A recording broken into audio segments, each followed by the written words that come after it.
The quiet maid who saved a killer. Adrian Volkov didn't flinch when guns were pointed at him. He'd built an empire on blood and fear, controlled half the city's underground with nothing but his reputation and a cold stare. But on a Tuesday morning in March, while a housemaid's fingers fumbled with his silk tie, he came closer to death than he'd ever been, and he didn't even know it. What saved him wasn't his army of soldiers or his $1 million security system. It was a girl nobody looked at twice, whispering 5 words that changed everything. Stay with me until the end. Hit that like button and drop a comment with your city. I want to see how far this story travels. The Volkov mansion didn't sleep. Even at 4 in the morning, men in dark suits moved through hallways like sharks patrolling deep water. Security cameras blinked red in every corner. The kitchen staff started prep work before dawn. And Alara Quinn, 23 years old and practically invisible, mopped the 3rd-floor corridor while pretending she didn't exist. That was the trick to surviving in a house like this. You kept your head down. You didn't ask questions. You definitely didn't make eye contact with the man who owned everything inside these walls. And a good chunk of what lay beyond them. Alara had been working here for 8 months.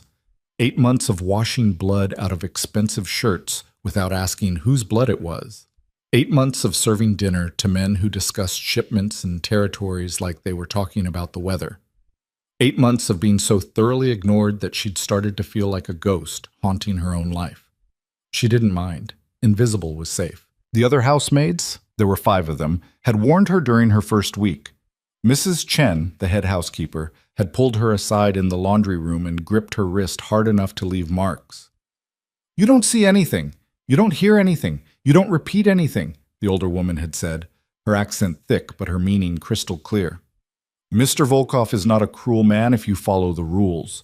But if you break them—" She'd made a cutting gesture across her throat. Alara had nodded.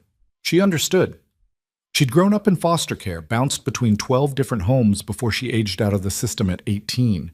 She knew how to read a room, how to spot danger, how to make herself small when predators were near.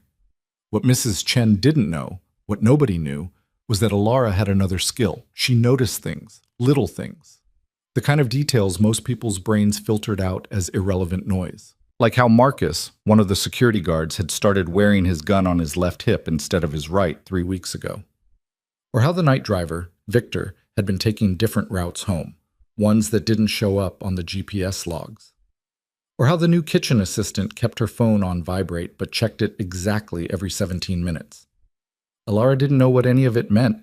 She just noticed. She was noticing something now as she pushed her mop cart toward the main staircase. Victor was down in the foyer talking to one of Adrian's lieutenants, a man everyone called Sergei. They stood too close together. Victor's shoulders were tense, pulled up near his ears. Sergei handed him something small enough to fit in a closed fist. Probably nothing. Probably just... Alara looked away and focused on the marble beneath her mop. Not her business. Not her problem. "You, girl." She jumped. Adrian Volkov stood in the doorway of his office, buttoning his shirt cuffs. Even at this hour, he looked like he'd stepped out of a magazine. Charcoal slacks perfectly tailored, black shirt still crisp despite the late hour. Dark hair pushed back from a face that would have been handsome if it wasn't so cold. Everyone said Adrian Volkov was beautiful the way a blade was beautiful. Precise. Sharp. Dangerous to touch. "Sir?" Alara's voice came out smaller than she'd intended. "Coffee, black, and tell the kitchen to send up breakfast in 20 minutes. "Yes, sir." She abandoned her mop and headed for the kitchen, keeping her footsteps quiet on the stairs. The mansion had that particular kind of silence that came just before dawn, heavy and waiting, like the whole building was holding its breath. The kitchen was empty except for Yuna, the assistant who checked her phone every 17 minutes. She was doing it now, her face lit by the screen's glow, expression tight with worry. "Mr. Volkov wants coffee and breakfast in 20, Alara said. Yuna startled so badly she nearly dropped her phone. "Jesus, don't sneak up on people like that." "Sorry." Alara moved to the espresso machine while Yuna shoved her phone in her pocket and started pulling ingredients from the refrigerator. They worked in silence, the kind of careful quiet that meant both of them were thinking too loud to speak. When the coffee was ready, Alara carried it upstairs on a silver tray. She knocked twice on Adrian's office door. "Come."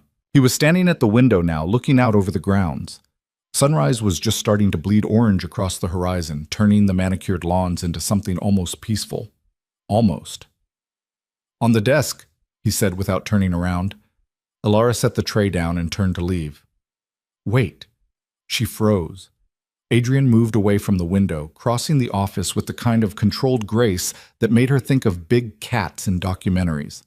Predators who never wasted a single motion. "I have a meeting this morning, downtown, 8 o'clock. He pulled his suit jacket from the back of his chair. "I need my tie." Alara blinked. "Sir?" "My tie. The gray one with the subtle pattern. It should be in the closet in my bedroom." "I'll get it for you." "No, I need you to tie it. My hands—" He held them up and Alara saw the raw scrapes across his knuckles. Recent. Probably from last night, though she didn't let herself wonder about that.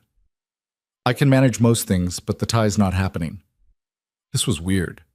This was very weird. Adrian Volkov had people for everything. He had a tailor who came to the house. He had assistants and drivers and bodyguards. He didn't ask housemaids to tie his ties. "But you didn't question Adrian Volkov." "Of course, sir." She retrieved the tie from his bedroom, a massive space done in blacks and grays, everything expensive and nothing personal, and returned to find him standing in the center of his office, waiting. Alara had to step close, closer than she'd ever been to him, close enough to smell his cologne, something dark and woody that probably cost more than her monthly salary, and see the exact color of his eyes. Gray, like smoke or steel or winter sky. Her hands shook as she lifted the tie around his neck. She'd learned to tie ties in one of her foster homes, taught by Mr. Peterson, who'd actually been decent to her. The muscle memory was still there. Over, under, through, pull tight. She was adjusting the knot, making sure it sat properly against his collar, when her eyes drifted past his shoulder to the window. Down in the circular driveway, Victor was opening the rear door of the black Mercedes. The same car Adrian would be getting into in less than an hour. Victor glanced up at the house. Quick. Furtive. Then he reached into his jacket and pulled out his phone. Typed something fast.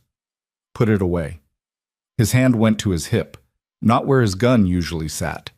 He'd moved it, just like Marcus had moved his. Why would you move your gun unless you were expecting to reach for it differently?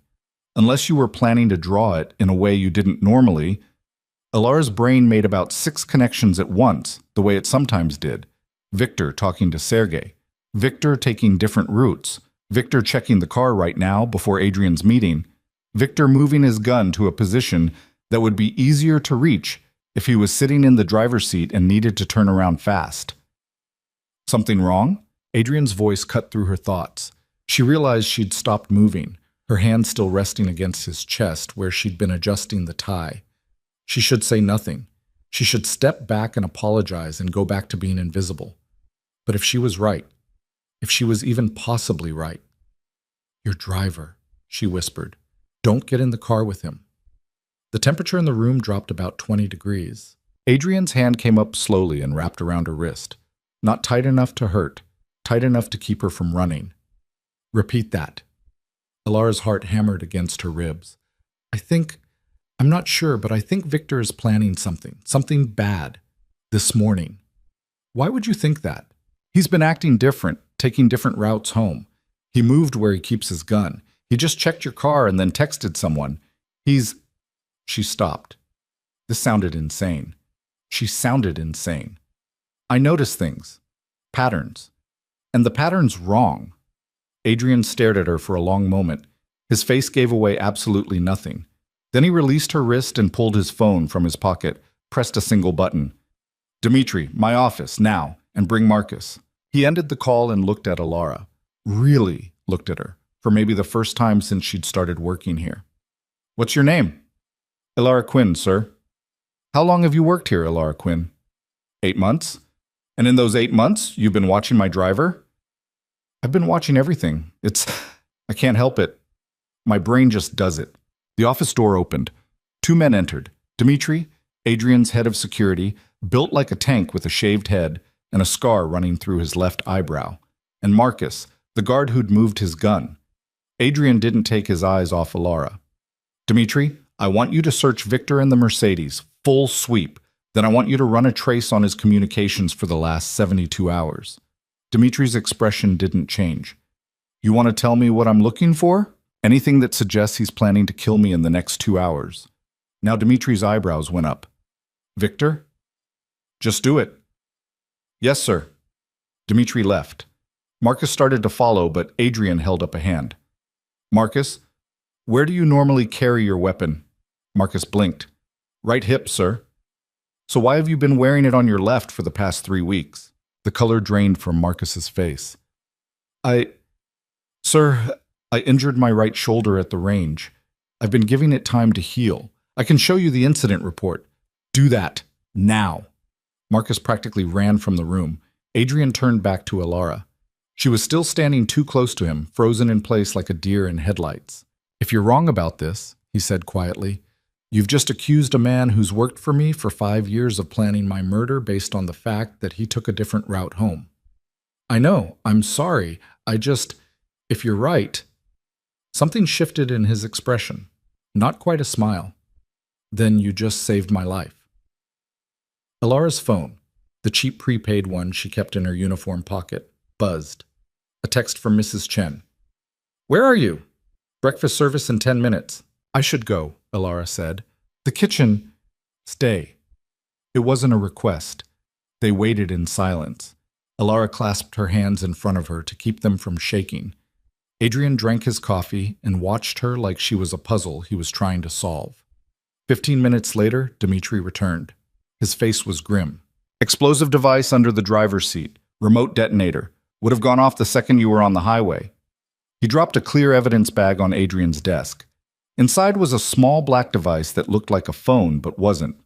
And Victor's been in contact with the Kozlov family. Encrypted messages, but our tech guys cracked them. They offered him $500,000 to take you out. He was supposed to trigger it during the meeting, make it look like a rival hit. The room went very, very quiet. Adrian picked up the evidence bag, turning it over in his hands. When he spoke, his voice was calm. Too calm. Where's Victor now? Downstairs. He doesn't know we found anything.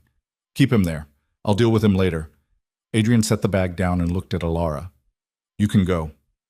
She didn't need to be told twice. She turned toward the door. Alara. She stopped. Thank you. She nodded and fled. The rest of the morning passed in a blur. Alara went through the motions of her job, serving breakfast, clearing plates, pretending everything was normal.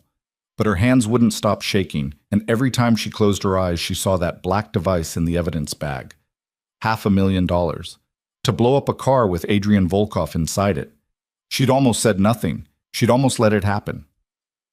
Around noon, Mrs. Chen found her in the linen closet, folding towels with mechanical precision. Mr. Volkov wants to see you. Alara's stomach dropped. Did I do something wrong? Mrs. Chen's expression was unreadable. I don't think so. But with Mr. Volkov, you never know. Adrian's office looked the same as it had that morning, except now he wasn't alone. Dimitri stood by the window. A woman Alara had never seen before sat in one of the leather chairs, late 30s, blonde, wearing a suit that screamed lawyer. Sit, Adrian said, gesturing to the chair across from his desk. Alara sat. This is Catherine Marsh. She handles legal matters for my various enterprises. Adrian leaned back in his chair. I've been thinking about what happened this morning, about the fact that you noticed something a dozen trained security professionals missed. Let me finish. His tone wasn't harsh, but it cut through her words like a knife through silk. You have a skill, a valuable skill, and you're wasting it mopping floors. Alara didn't know what to say to that. I'm offering you a different position. You'll work directly with Dimitri and the security team.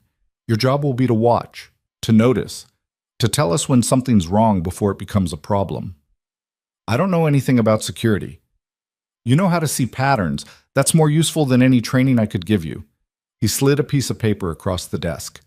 This is what I'm offering. Salary, benefits, housing. Look it over. Alara picked up the paper. The number at the top made her dizzy. It was more than she'd made in the last 3 years combined. Why? She asked. Why what? Why me?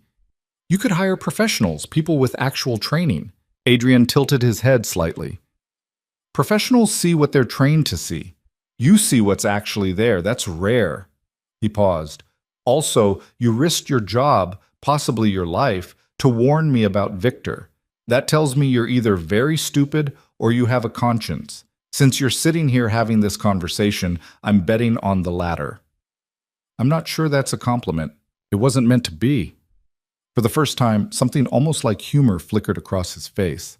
Conscience is a liability in my world, but loyalty based on conscience tends to hold up better than loyalty based on fear or money, so I'm willing to work with it.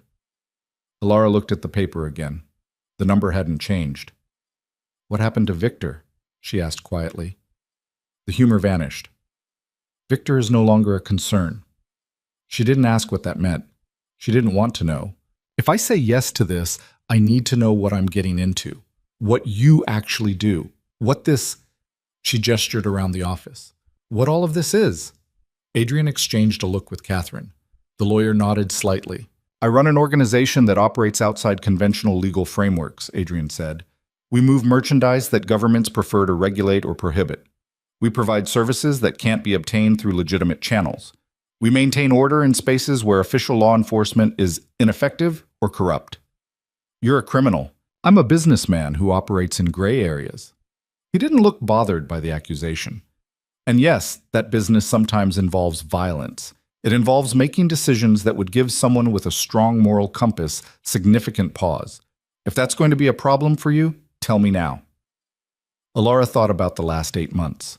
The blood-stained shirts, the late-night meetings, the men who came to the mansion and left in different cars than they'd arrived in. She'd known. On some level, she'd always known. I grew up in the foster system, she said, bounced around until I aged out, worked 3 jobs just to keep a roof over my head. I've been robbed twice, assaulted once, fired for refusing to sleep with my boss. The legitimate world hasn't exactly been kind to me. She met his eyes. So no, I don't think I have a strong moral compass. I think I have a survival instinct and a talent for noticing things. If you can use that, then I'm interested. Adrian smiled. Actually smiled. It transformed his face into something almost human. Then we have a deal. He stood and extended his hand across the desk. Alara shook it. His grip was firm, warm, and completely controlled. Dimitri will get you set up. New quarters, new access codes, introduction to the team. You start tomorrow. He released her hand. And Alara? Welcome to the family. What? Alara's new room was on the 4th floor, in a wing she'd never been allowed to enter before. It was 3 times the size of her old quarters, with an actual window that overlooked the gardens and a bathroom that had heated floors. There was a laptop on the desk, a closet full of clothes in her size, and a phone that looked like it cost more than her car, back when she'd had a car. She sat on the bed, which was obscenely comfortable, and tried to process what had just happened. 24 hours ago, she'd been invisible, a ghost in a uniform, mopping floors and keeping her head down. Now she was... what? Part of Adrian Volkov's inner circle? A member of his family? Her phone, the new one, buzzed. A text from a number she didn't recognize. Dinner at 7. Dress is business casual. Don't be late. Dimitri. She checked the time. 5:30. That gave her 90 minutes to figure out what business casual meant in a house where people wore $1,000 suits to breakfast. The closet turned out to be well stocked with options. She chose black slacks and a dark green blouse, both of which fit perfectly. Someone had done their homework. At 6:55, she made her way downstairs. The dining room was different from the one where the staff ate. This one had a table that could seat 20, crystal chandeliers and oil paintings on the walls that were probably worth more than most houses. Dimitri was already there, along with 4 other people. He gestured to an empty chair. Everyone, this is Alara Quinn. She's joining the security team. Alara, this is your new crew. He went around the table. Samir, the tech specialist who'd cracked Victor's encrypted messages, late 20s, Pakistani, with tired eyes and ink-stained fingers. Nina, who handled logistics and supply chain, mid-30s, Russian accent, severe bun.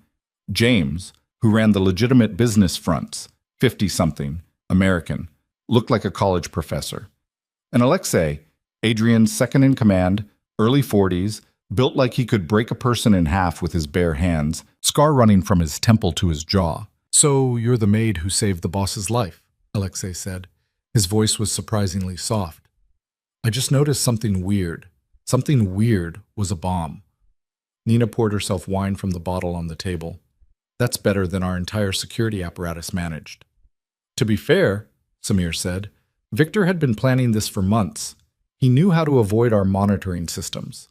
She caught him because she was looking at behavior patterns instead of electronic surveillance. Which is exactly why she's here, Dmitri said. Human element. Fresh eyes. Different approach. Dinner arrived. Roasted chicken, vegetables, crusty bread. Simple food, but prepared perfectly. Everyone ate while Dmitri explained Alara's role. She'd attend key meetings as an observer.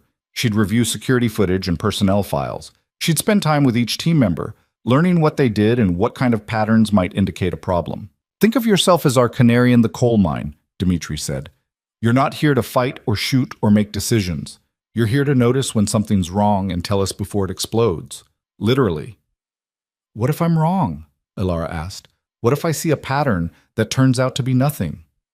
Then you're wrong, Alexei said.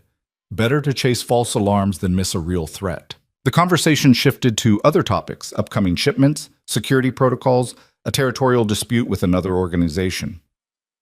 Alara listened more than she spoke, filing away information, trying to understand the shape of the world she'd just entered. Around 9:30, Adrian arrived. Everyone stood automatically. Alara followed their lead. Sit, he said, waving a hand. Did Dmitri get you oriented? Yes, sir. Good. Tomorrow you'll shadow him for the day, learn the rhythms of the house, the schedule, the key personnel. He accepted a plate from one of the kitchen staff and sat at the head of the table. Any questions so far? Alara had about 1,000 questions. She settled for the most important one. What's the biggest threat you're facing right now? The table went quiet. Adrian looked at her with something that might have been approval. The Kozlov family. They've been trying to move into our territory for the last 6 months. The Victor situation was their latest attempt to destabilize us. He cut into his chicken with precise movements. We've pushed back, but they're persistent. Eventually, this is going to come to a head. What does that mean? Come to a head? It means war, Alexei said flatly. Open conflict, bodies in the street, businesses burned, civilians caught in the crossfire. We're trying to avoid that, Adrian said. War is expensive and messy. It draws attention from law enforcement, scares away business partners, creates opportunities for other rivals to make moves. I prefer calculated pressure and strategic positioning. But if they keep pushing, Nina added, eventually we have to push back hard enough that they get the message. Alara absorbed this. War. They were talking about war like it was a business decision, which she supposed it was. The Kozlovs made a mistake with Victor, Adrian said. They showed their hand. Now we know they're willing to use extreme measures, which means we can't afford to underestimate them. He looked at Alara. Your job is to make sure we don't have any more surprises. If there are more people on our payroll who've been compromised, I need to know before they act. How many people work for you? Directly. About 40. If you count everyone in the extended network, the people who run our fronts, handle our distribution, provide services, closer to 200. 200 people, any one of whom could be the next Victor. I'll do my best, Alara said. I know you will. Adrian returned to his meal. That's why you're here. After dinner, Alara returned to her room and lay on her bed, staring at the ceiling. She'd spent 8 months trying to be invisible, and it had worked right up until she'd decided to speak. Now she was visible, painfully, dangerously visible, and there was no going back. Tomorrow, she'd start learning how to navigate this new world. Tonight, she just needed to breathe and remember that she'd made a choice. She'd chosen to warn Adrian. She'd chosen to accept his offer. She'd chosen to step out of the shadows. Whatever came next, it was on her. Her phone buzzed. Another text from Dmitri. Get some sleep. Tomorrow starts early. Alara set an alarm for 6 a.m. and closed her eyes. Outside her window, the mansion's grounds lay quiet under a half moon. Security cameras tracked their preset patterns. Guards made their rounds. The empire Adrian Volkov had built hummed along like a machine, precise and relentless. And somewhere in the city, the Kozlov family was planning their next move. But that was tomorrow's problem. Tonight, Alara Quinn, former housemaid, newly minted security analyst, canary in the coal mine, let herself fall asleep in the most comfortable bed she'd ever owned, in a house full of criminals who'd just become the closest thing to family she'd had in years. She didn't dream. The alarm went off at 6, dragging Alara out of a dreamless sleep. For a few disoriented seconds, she didn't recognize the room. Too big, too clean, too quiet. Then yesterday came flooding back and she remembered. She wasn't a maid anymore. The bathroom mirror showed dark circles under her eyes and hair that had given up entirely. She showered fast, dressed in clothes from the closet that still felt like they belonged to someone else, and made it downstairs by 6:40. Dmitri was waiting in the kitchen, drinking coffee that looked thick enough to strip paint. He nodded toward the pot. "You'll need that. We've got a long day." Alara poured herself a cup. It tasted like liquid charcoal, but the caffeine hit her system like a slap. "Where do we start?" "Security room. I want you to see how we monitor the property." The security room was in the basement, behind 2 locked doors and a biometric scanner. Inside, 6 monitors covered an entire wall, cycling through feeds from cameras positioned around the mansion and grounds. A younger guy, maybe 25, wearing headphones, sat at the main console, typing something into a laptop. "This is Marcus," Dmitri said. "Different Marcus. We've got 3 of them on staff, which gets confusing." Young Marcus pulled off his headphones. "You're the one who caught Victor." "I just noticed something off." "Yeah, well, that something off saved everyone a lot of trouble." He gestured to the monitors. "These are the primary feeds. We've got 60 cameras total, motion sensors on all entry points, pressure plates under the gravel on the main drive. If someone sneezes on this property, we know about it." Alara moved closer to the screens. Upper left showed the front gate. Upper right was the garage. Lower feeds cycled through interior corridors, the kitchen, the main entrance. "Victor disabled 3 cameras," Dmitri said. "The ones covering the garage and the section of driveway where he planted the device. He knew exactly where our blind spots were." "How?" "Because he'd been working here for 5 years. He knew the system inside and out." Dmitri's jaw tightened. "That's the problem with inside threats. They understand our defenses better than we do." Alara studied the feeds, watching staff move through the mansion. Mrs. Chen directing 2 maids in the dining room. Samir crossing the foyer with a laptop bag. A guard making rounds on the 3rd floor. "What am I looking for?" she asked. "Anything that doesn't fit the pattern. Someone going somewhere they shouldn't. Someone acting nervous. Someone who usually works mornings suddenly showing up at night." Dmitri pulled up a chair. "Marcus here reviews all the footage at the end of each shift, flags anything weird. But he's looking for obvious stuff, unauthorized entry, suspicious packages, that kind of thing. You're looking for the subtle stuff, behavior changes." Young Marcus brought up a split screen showing the same corridor from different angles. "Like this. 3 weeks ago, one of the kitchen staff, guy named Paulo, started taking a different route to the storage room. Instead of going straight through the main hall, he was cutting through the laundry room, added 2 minutes to his walk." "Why?" "Turns out he was having an affair with one of the laundry workers. Didn't want anyone to see them together." Marcus grinned. "Not a security threat, just messy personal drama. But it was a pattern change, so we checked it out." Alara watched the footage. Paulo moved quickly, head down, shoulders hunched. The body language of someone trying not to be seen. "That's what you need to develop an eye for," Dmitri said. "The difference between someone sneaking around because they're doing something harmless versus someone sneaking around because they're planning something dangerous." They spent the next 2 hours going through footage from the past month. Dmitri pointed out patterns, shift changes, delivery schedules, the routes guards took on their rounds. Alara absorbed it all, filing it away in the part of her brain that cataloged details. Around 9, Dmitri's phone buzzed. He checked it and stood. "Meeting in 10. You're coming." The conference room was on the 2nd floor, all dark wood and leather chairs. Adrian was already there, along with Alexei, Nina, and 2 men Alara didn't recognize. One was older, maybe 60, with silver hair and expensive suit. The other was younger, late 20s, wearing jeans and a t-shirt that said something in Cyrillic. Adrian gestured to empty chairs. "Alara, this is Robert Chen, no relation to Mrs. Chen. He handles our financial operations. And Yuri, who manages our Eastern distribution network." Robert nodded politely. Yuri looked her up and down like he was trying to figure out what she was doing there. "We're here to discuss the Kozlov situation," Adrian said without preamble. "They hit us with Victor. We need to respond, but we need to be smart about it. Yuri, what's the status on the eastern routes? Yuri leaned back in his chair. They've been probing, nothing direct, but we've had 3 shipments delayed in the past 2 weeks. Customs holds, truck breakdowns, warehouse inspections, all bullshit, all coordinated. They're trying to strangle our supply chain, Nina said. Make us look unreliable to our clients. Cost us money and reputation, Robert added. If we can't deliver on time, people start looking elsewhere. Adrian's fingers drummed once on the table. Options. We hit them back, Alexei said. Find their weak points and apply pressure. Make it expensive for them to keep pushing. Escalation, Adrian said. Which leads where? Eventually, open conflict, but they started this. They made a move. That doesn't mean we have to respond in kind. Adrian looked at Nina. What are the Kozlov's primary revenue streams? Drugs mostly. Heroin, cocaine, some synthetic stuff. They've got a pipeline from Eastern Europe through 3 different ports. Secondary income from protection rackets and illegal gambling. And their distribution network? Smaller than ours, but well established.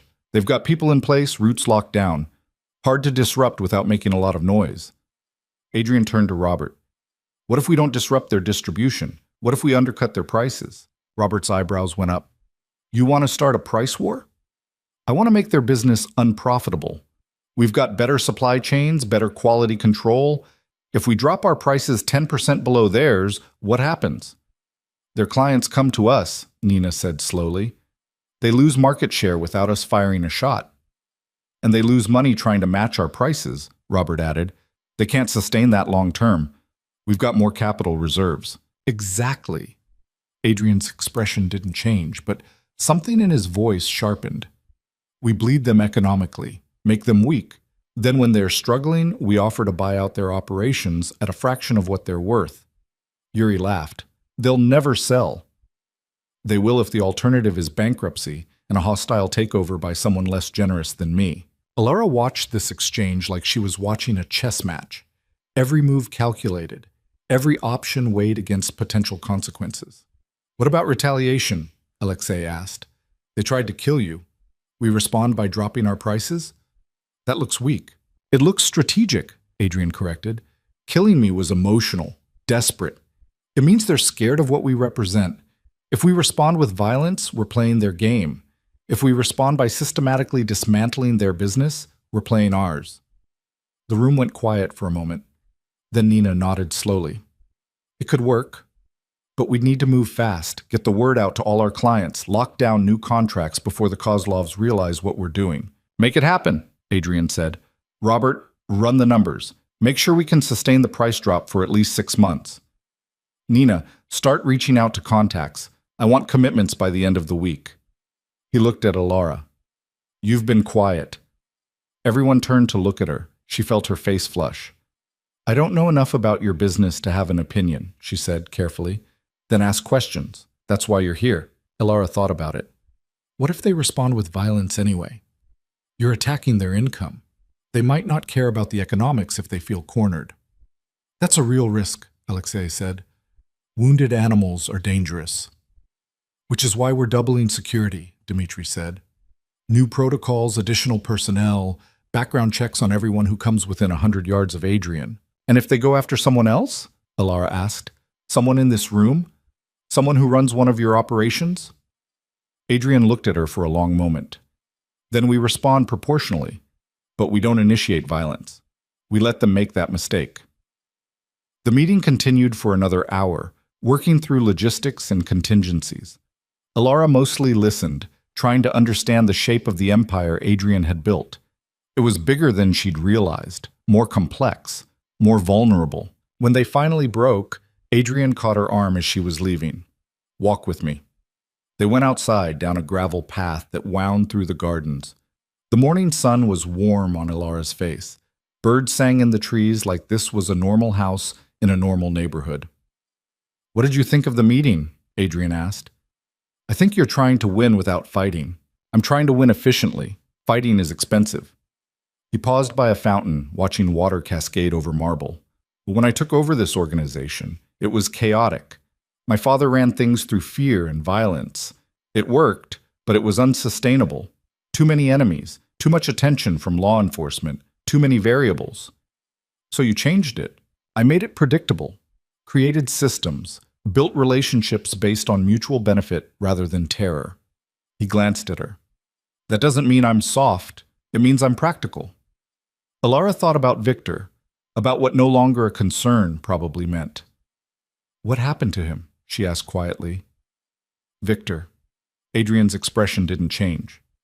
He was given a choice: testify against the Kozlovs and disappear into witness protection, or refuse and face consequences. He chose to testify. So he's alive. For now. Depends on how good his protection detail is. Adrian started walking again. Does that bother you? I don't know. Should it? Most people would say yes. He tried to kill me, so I should have killed him. Eye for an eye. Adrian's voice was flat. But dead men don't provide intelligence. Victor's testimony gives us leverage against the Kozlovs. That's worth more than revenge. They walked in silence for a while. Alara tried to reconcile the man next to her, calm, rational, almost professorial, with the reputation that preceded him. Adrian Volkov, who supposedly once locked a rival in a shipping container for 3 days to make a point, who'd inherited his father's empire at 25 and consolidated power by eliminating anyone who challenged him. Why did you really hire me? She asked. I told you you have a useful skill. You could train someone to do what I do, someone with actual security experience. Adrian stopped walking. You want the truth? Yes, because you had nothing to gain by warning me. You weren't trying to impress me or earn a promotion.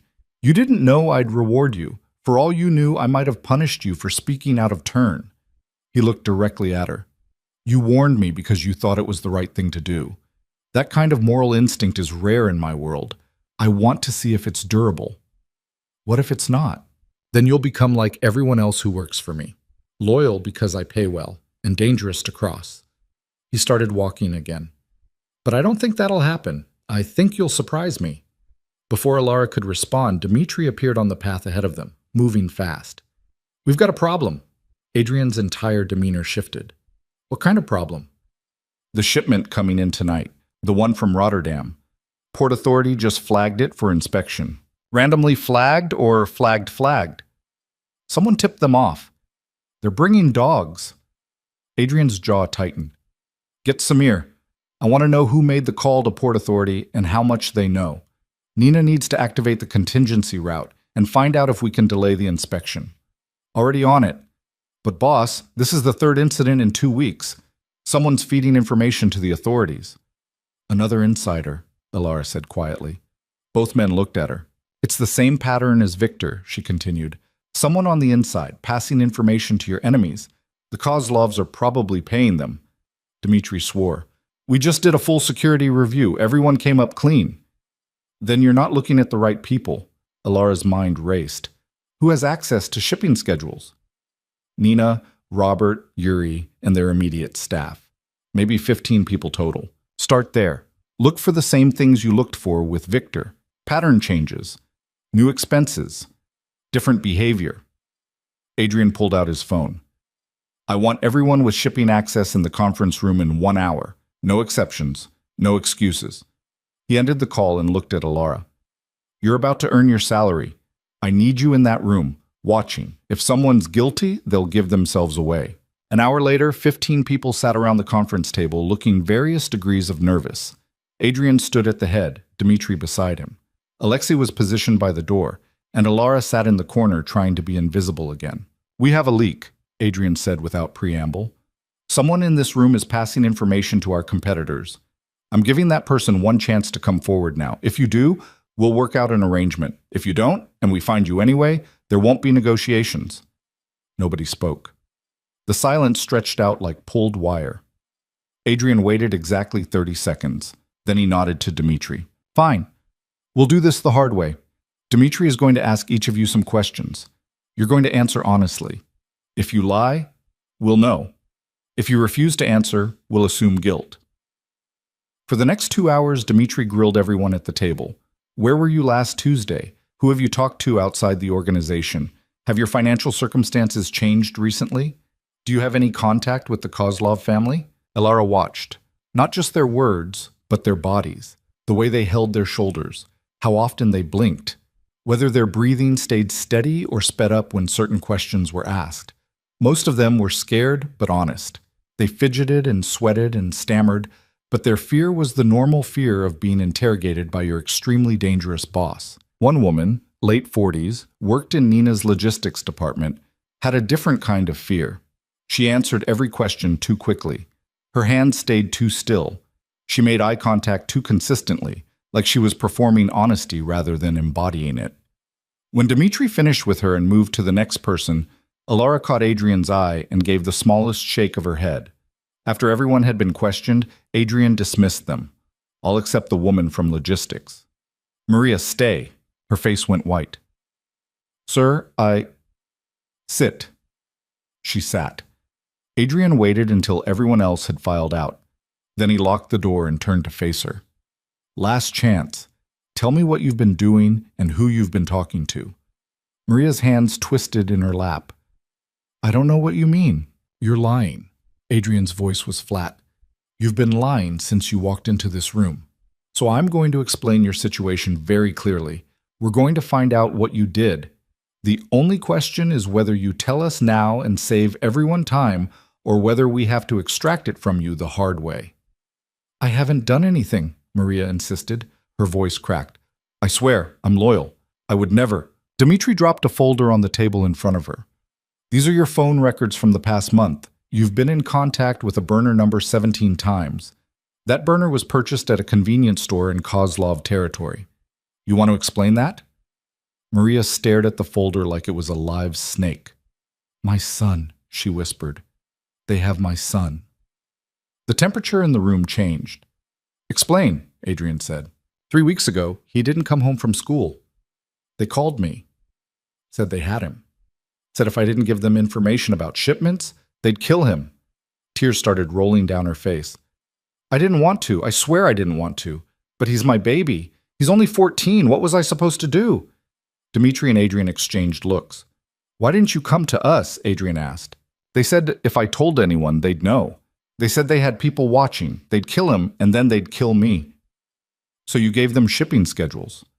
"Just the Rotterdam shipment. That's all they asked for. I thought if I gave them that, they'd let him go." "Maria." Adrian's voice softened slightly. "They're not going to let him go. That's not how this works.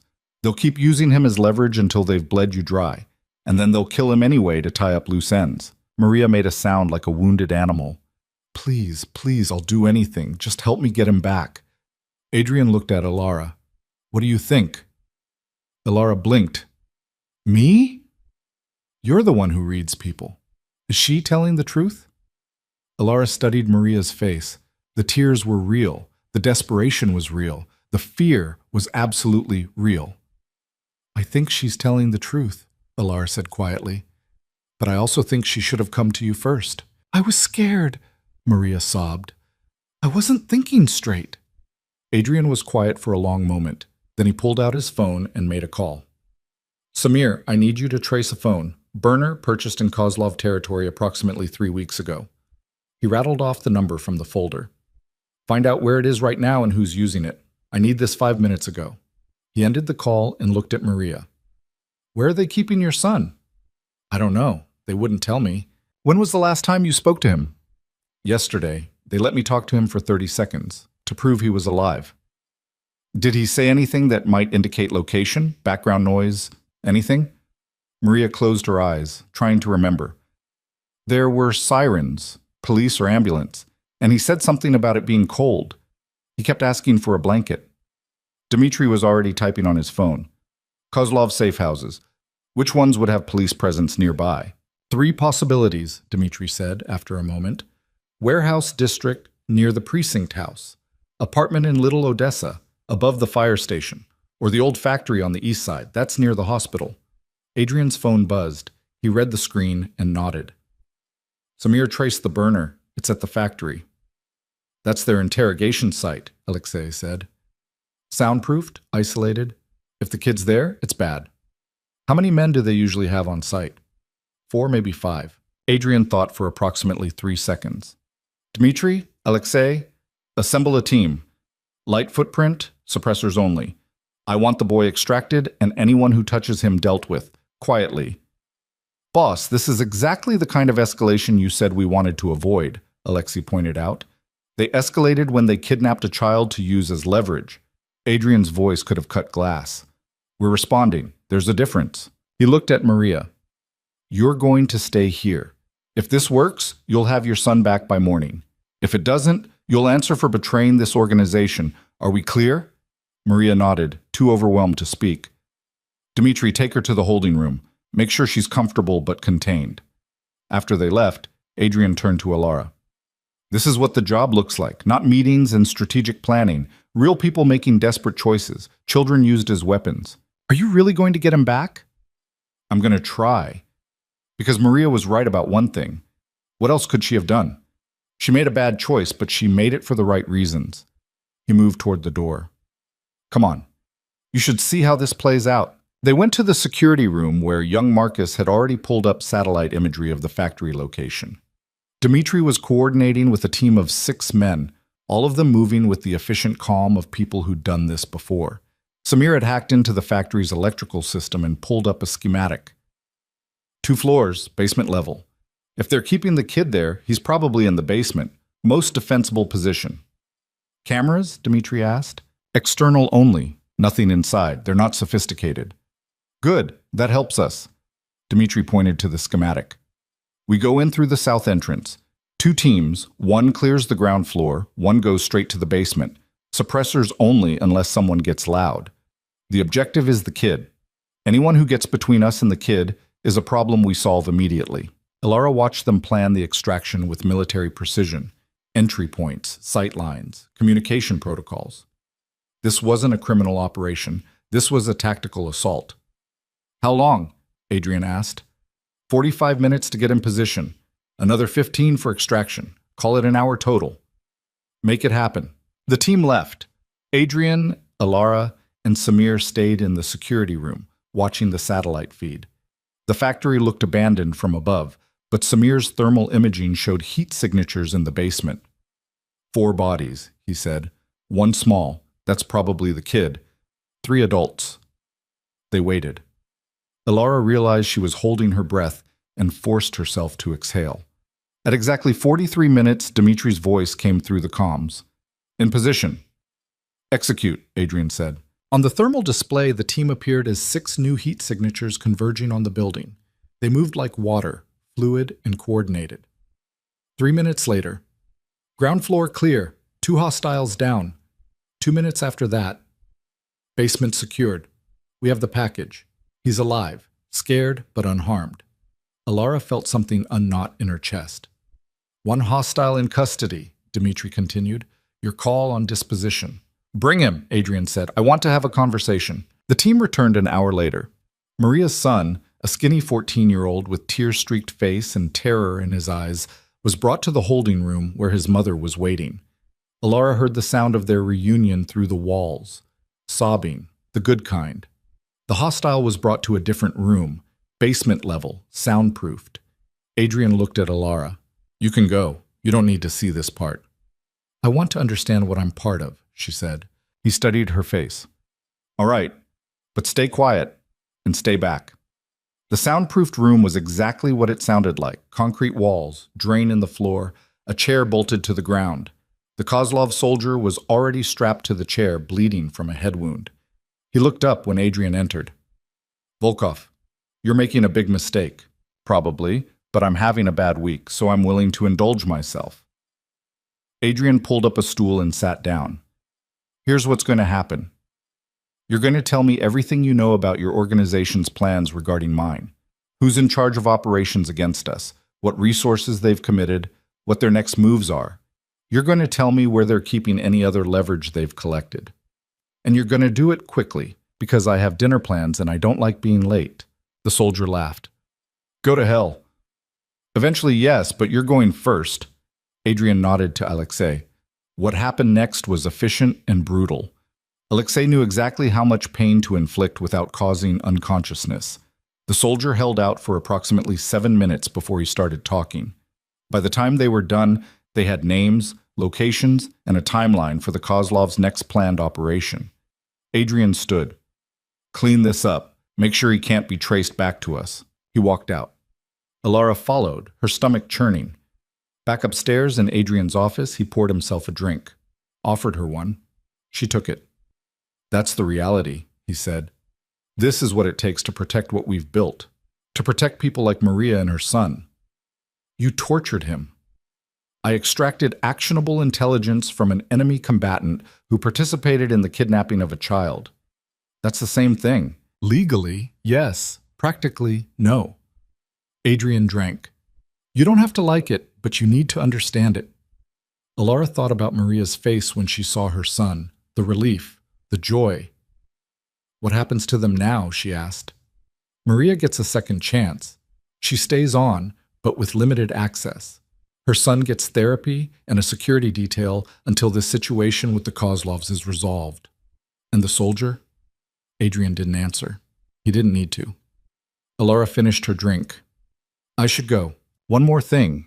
Adrian set his glass down. Tomorrow we're moving on the intelligence we gathered. There's going to be a coordinated operation across multiple locations. I want you there. Not in the field. You're not trained for that. But I want you watching, observing, learning how we operate. Why? Because if you're going to work for me, you need to understand all of it, not just the clean parts. He met her eyes. Still think you made the right choice? Alara thought about it, really thought about it. Ask me in a year, she said. Adrian almost smiled. Fair enough. She left him there and returned to her room. It was past midnight. The mansion was quiet except for the guards making their rounds. Alara lay on her bed, still fully dressed, and stared at the ceiling. Somewhere in the city, the Kozlovs were planning their next move. Somewhere in this house, a mother was holding her rescued son. And somewhere in that soundproofed basement, Alexei was making sure a problem disappeared. This was her world now, complex and violent and morally gray. She'd chosen it. She'd walked into it with her eyes open. The only question was whether she could live in it without losing herself. Tomorrow would start providing answers. She didn't sleep. Around 3 in the morning, Alara gave up pretending and went downstairs to the kitchen. The mansion felt different at this hour. Emptier, but also more alive somehow, like the walls were breathing. Mrs. Chen was there, surprisingly, kneading dough with the methodical rhythm of someone who'd done it 10,000 times. Can't sleep? The older woman asked without looking up. Not really. Tea's in the pot, still hot. Alara poured herself a cup and sat at the counter. They didn't speak for a while. The only sound was Mrs. Chen's hands working the dough, folding and pressing.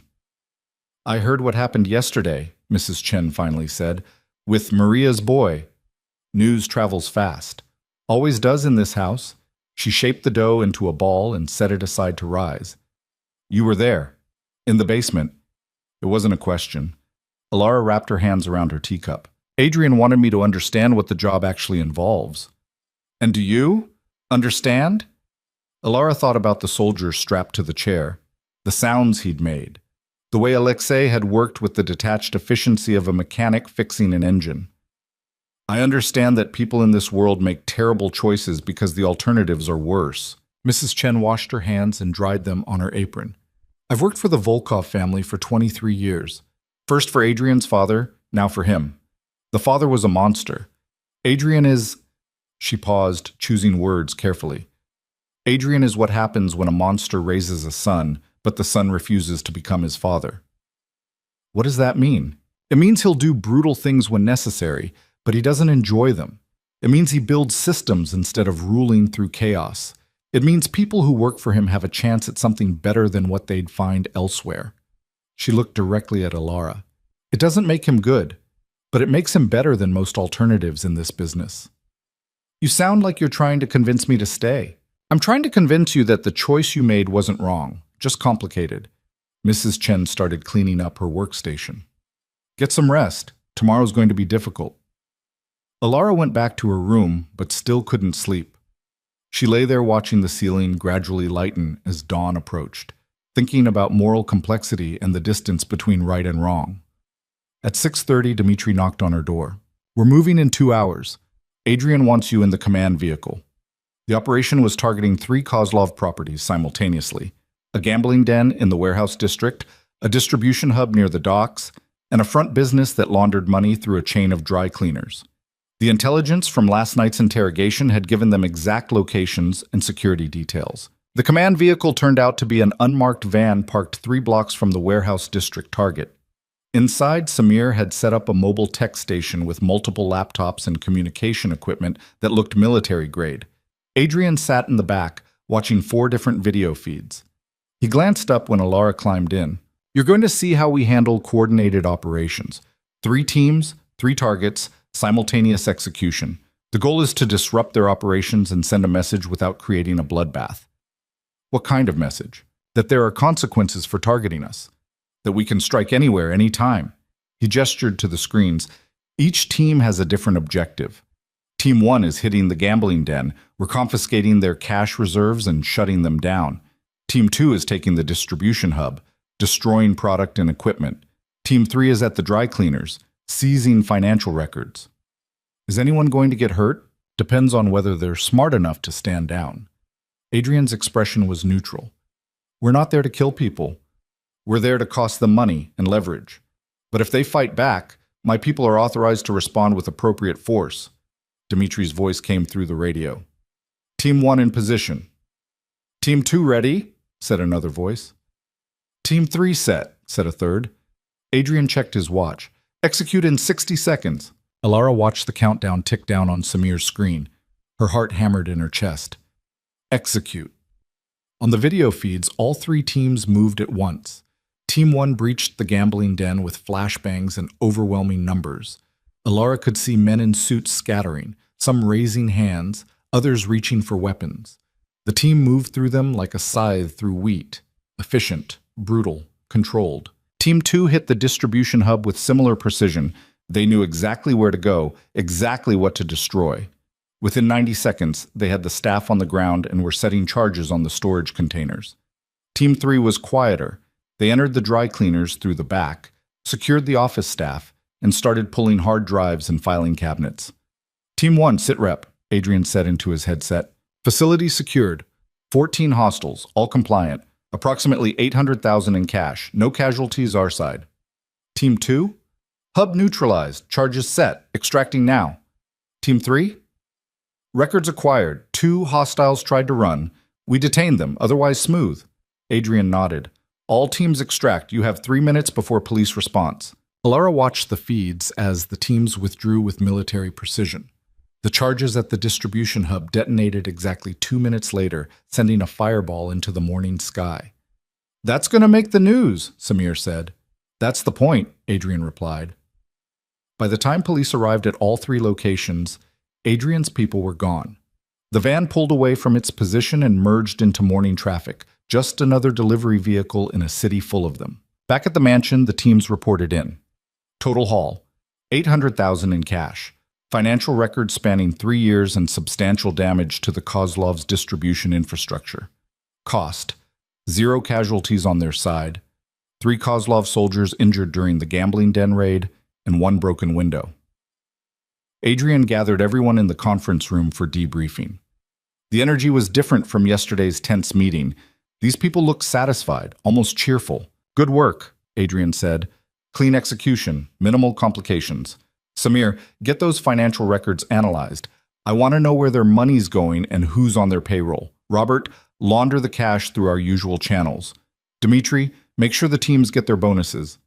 He dismissed everyone except Alara. "What did you observe?" he asked once they were alone. Everyone knew exactly what to do. No hesitation, no confusion. Because we plan thoroughly and train constantly. Violence should be boring. When it becomes exciting, that's when people make mistakes and die. The explosion was dramatic.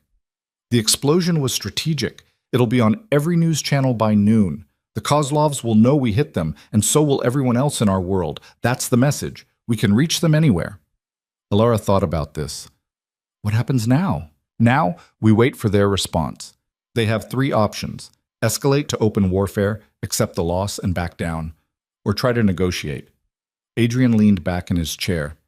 My guess is they'll try something desperate first. Wounded pride makes people stupid. He was right. 36 hours later, someone fired a rocket-propelled grenade at one of Adrian's legitimate businesses, a restaurant in the downtown district. The attack came at 2 in the morning when the place was closed, so nobody died. But the message was clear. The Kozlovs were choosing escalation. Adrian called an emergency meeting. Everyone looked grim. "This changes things," Alexei said. "They're willing to target civilian infrastructure. That means bystanders are at risk." "Which means we need to end this before it gets worse," Adrian replied. "Nina, what's the status on their leadership?" Dmitry Kozlov runs the family. He's got 3 sons, Mikhail, Anton, and Yevgeny. Mikhail handles enforcement. Anton runs the business side. Yevgeny is basically useless, but family's family. Nina pulled up photos on the screen. Dmitry's old school. Violent, paranoid, absolutely ruthless. If we want to stop this, we need to go through him. Where is he? That's the problem. He's been in hiding since we hit his operations. Could be anywhere. Find him, Adrian said. Use every resource we have. I want his location within 24 hours. Samir cleared his throat. We could try a different approach. Instead of hunting him, make him come to us. Explain. We let it leak that you're planning a major meeting, something too important to miss. Maybe a sit-down with the Taiwanese suppliers to renegotiate terms. Kozlov will see it as an opportunity. He'll try to hit you during the meeting.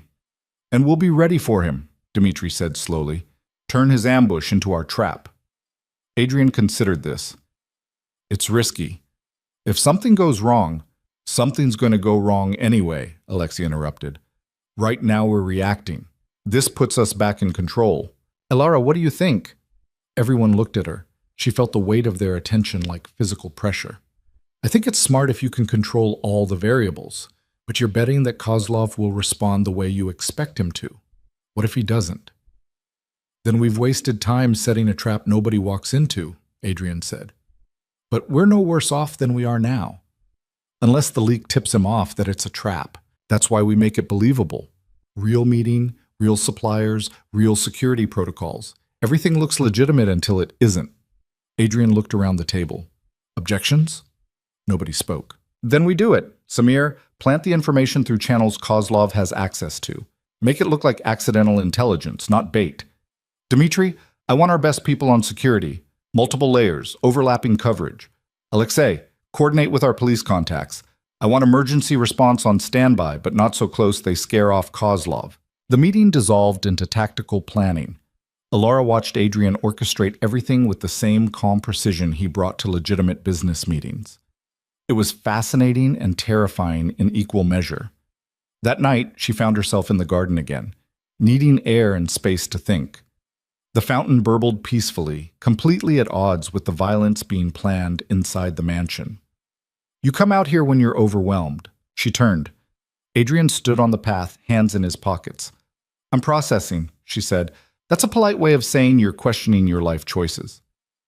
Maybe. She watched water cascade over marble. Does it ever bother you, the things you do? Every day. That surprised her. Really? I'm not a sociopath, Elara. I know the difference between right and wrong.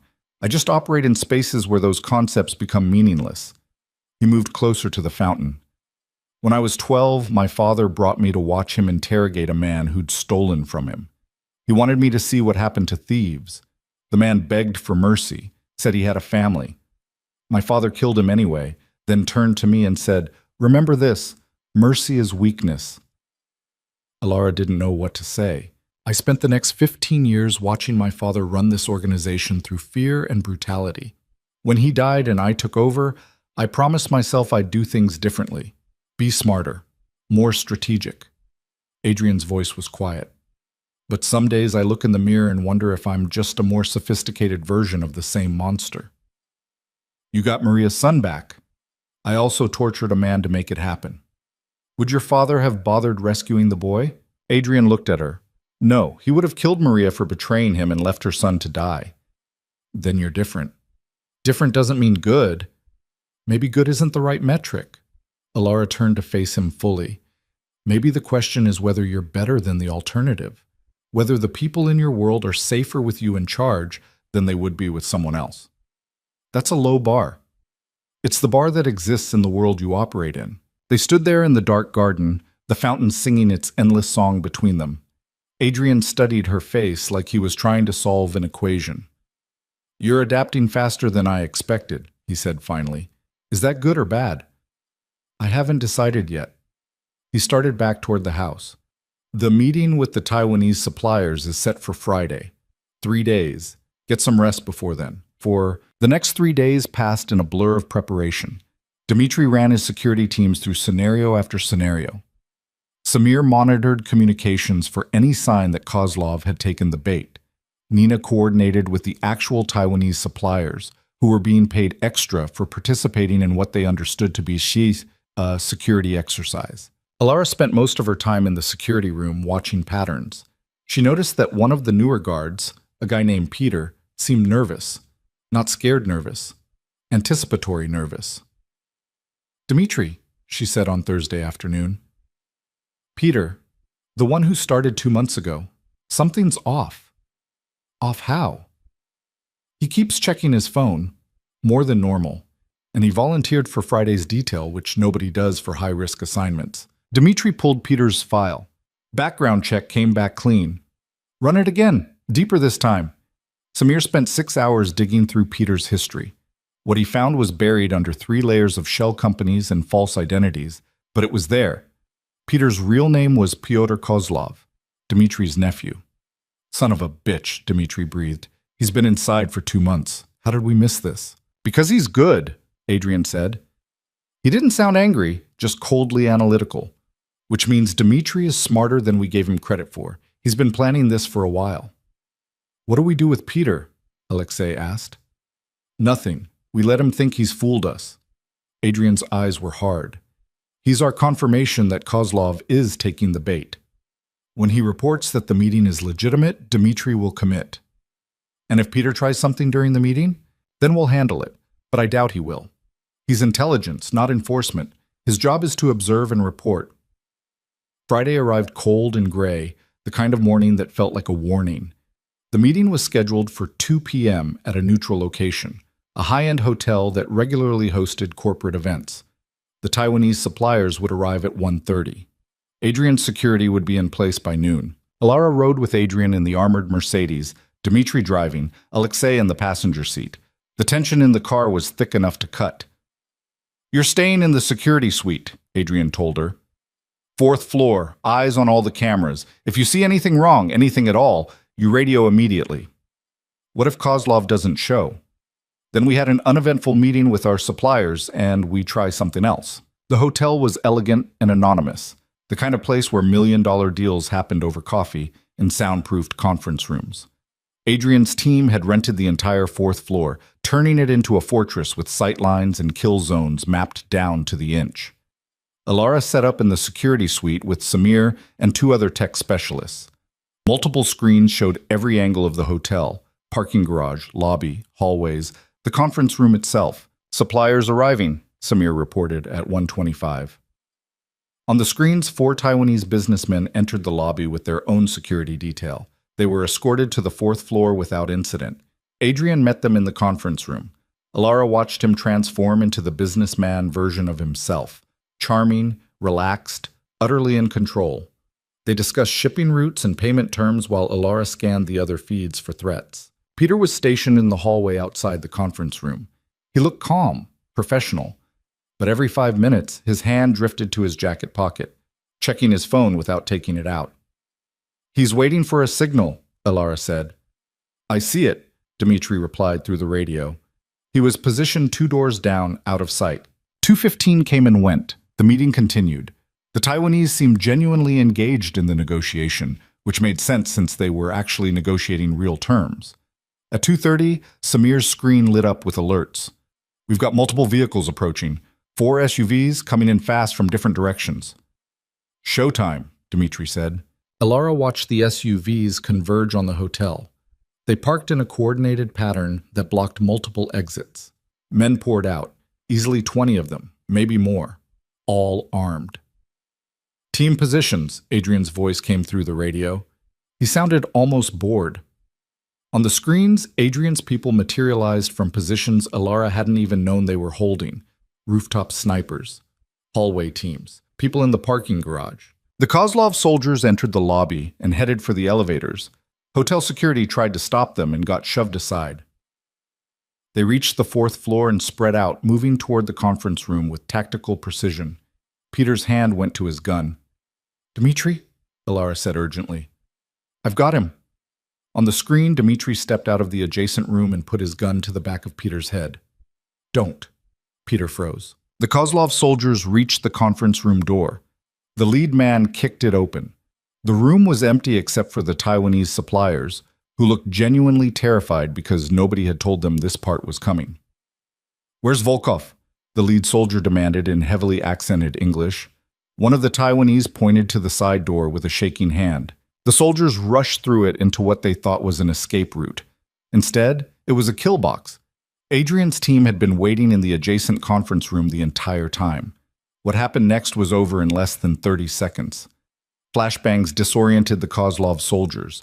Adrian's people swarmed them from multiple angles. Within moments, all 20 were on the ground, either unconscious or restrained. But Dmitri Kozlov himself wasn't among them. "Where is he?" Adrian's voice came through the radio. "Checking garage feeds," Samir said, fingers flying over keyboards. Ilara scanned the screens. The SUVs were still there, but movement in one of them caught her eye. "Third vehicle from the left. Someone's in the back seat." Samir zoomed in. Through the tinted windows, they could barely make out a shape. "That's him," Dmitri said. "He sent his men in but stayed outside. Smart." "Or paranoid," Adrian replied. "Either way, we've got him boxed in. Dmitri, take a team and secure that vehicle. I want him alive." Ilara watched Dmitri and 6 others converge on the SUV from multiple angles. They moved fast, giving Dmitri no time to react. They yanked open the door and pulled him out. Dmitri Kozlov was in his 70s, gray-haired and thin, but his eyes were sharp and full of rage. He shouted something in Russian that the radio didn't translate, but probably involved cursing several generations of Volkovs. "Bring him upstairs," Adrian said. They brought him to the same conference room where his soldiers had been captured. Adrian waited there, standing by the window like he'd been admiring the view. "Dmitri," he said pleasantly, "thank you for joining us." "Fuck you, Volkov." "That's fair." Adrian gestured to a chair. "Sit. We need to talk." "I'm not sitting anywhere. You're going to kill me anyway." "Actually, I haven't decided yet. That's what the conversation is for." Dmitri spat on the floor. "I'm not negotiating with you. Then you're going to die, and your family's organization is going to collapse, and all your people will either scatter or get absorbed by competitors." Adrian's voice was calm. "Or you can sit down, and we can discuss alternatives." Something in his tone must have cut through Dmitri's rage, because the old man slowly lowered himself into the chair. "Your family has been at war with mine for 6 months," Adrian continued. "It's cost both of us money, resources, and people. You tried to kill me multiple times. I've disrupted your operations and taken your soldiers prisoner. This can continue until one of us is destroyed, or we can acknowledge reality." "What reality?" "That you're losing. Your nephew Peter has been feeding me information about your plans for 2 weeks. Yes, we flipped him. Your distribution network is crippled. Your financial reserves are depleted. You have maybe 6 months before your organization becomes irrelevant." Adrian sat across from him. "I'm offering you a way out that doesn't end with you dead and your sons fighting over scraps." "What kind of way out?" "Consolidation. Your family stops operating as an independent entity. You become a subsidiary of my organization. You keep your territory, keep your people, but you operate under my oversight and profit-sharing structure." Dmitri laughed bitterly. "You want me to surrender?" "I want you to survive. There's a difference." Adrian leaned forward. "Your generation built these organizations through violence. My generation is building them through business structures. You can evolve with us, or you can become extinct. Your choice. And if I refuse, then we finish this the old way. I kill you, I kill your sons, and I absorb your territory through force. More people die, including people who don't deserve it, but the outcome is the same. I win." The room was silent except for the muffled sounds of Kozlov's soldiers being processed in the hallway outside. Dmitri stared at Adrian for a long time. "You're nothing like your father." "Thank you." "That wasn't a compliment." "I know." Adrian stood. "I'm giving you 48 hours to decide. Your soldiers are being released as we speak. Consider it a gesture of good faith. You'll go home, discuss this with your sons, and give me an answer. If you try anything stupid during those 48 hours, all bets are off. And my nephew, Peter? He made his choice. He stays with me. Dmitri stood slowly, like his bones hurt. You know what your problem is, Volkov. You think being smart makes you strong. But in this business, ruthlessness is strength. Eventually, that's going to cost you. Maybe, Adrian said, but not today. They let Dmitri walk out. Ilara watched on the screens as he climbed into one of the SUVs and drove away, escorted by his remaining men. In the security suite, Samir looked at her. That was either brilliant or insane. Maybe both, she replied. Adrian appeared in the doorway. Debrief in 1 hour. Good work, everyone. The debrief revealed that the operation had gone almost exactly according to plan. 0 casualties on their side, minimal property damage, and complete tactical success. The Taiwanese suppliers were compensated for their stress and sent home. The captured Kozlov soldiers were released at various points around the city, confused but alive. What do you think Dmitri will do? Alexei asked. He'll accept, Adrian said with certainty. He's old enough to recognize when he's beaten and smart enough to take the exit I'm offering. Pride makes people stupid, but survival instinct usually wins eventually. And if he doesn't? Then we go to war for real. But I don't think it'll come to that. Adrian was right. 43 hours later, Dmitri Kozlov called to accept the terms. The consolidation was formalized through a series of meetings over the next 2 weeks, with lawyers and accountants working out the details of the profit-sharing arrangement and territorial boundaries. The war was over. Adrian had won without firing a shot during the final confrontation. Ilara watched it all unfold with a strange mixture of admiration and unease. She'd seen Adrian orchestrate a bloodless victory through intelligence, patience, and strategic thinking. She'd also seen him torture a man, plan an ambush, and casually discuss murder as a business option.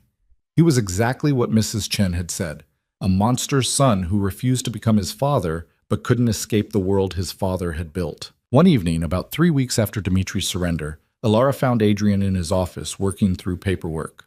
He looked tired. The Kozlov integration is costing more than we projected, he said without looking up. Dmitri's books were a mess. We're going to spend 6 months just cleaning up his accounting. Cheaper than a war, Ilara pointed out. Much cheaper. He signed something and set it aside. You've been here almost 3 months now. How are you finding the work? Complicated. That's honest. He finally looked at her. You've exceeded expectations.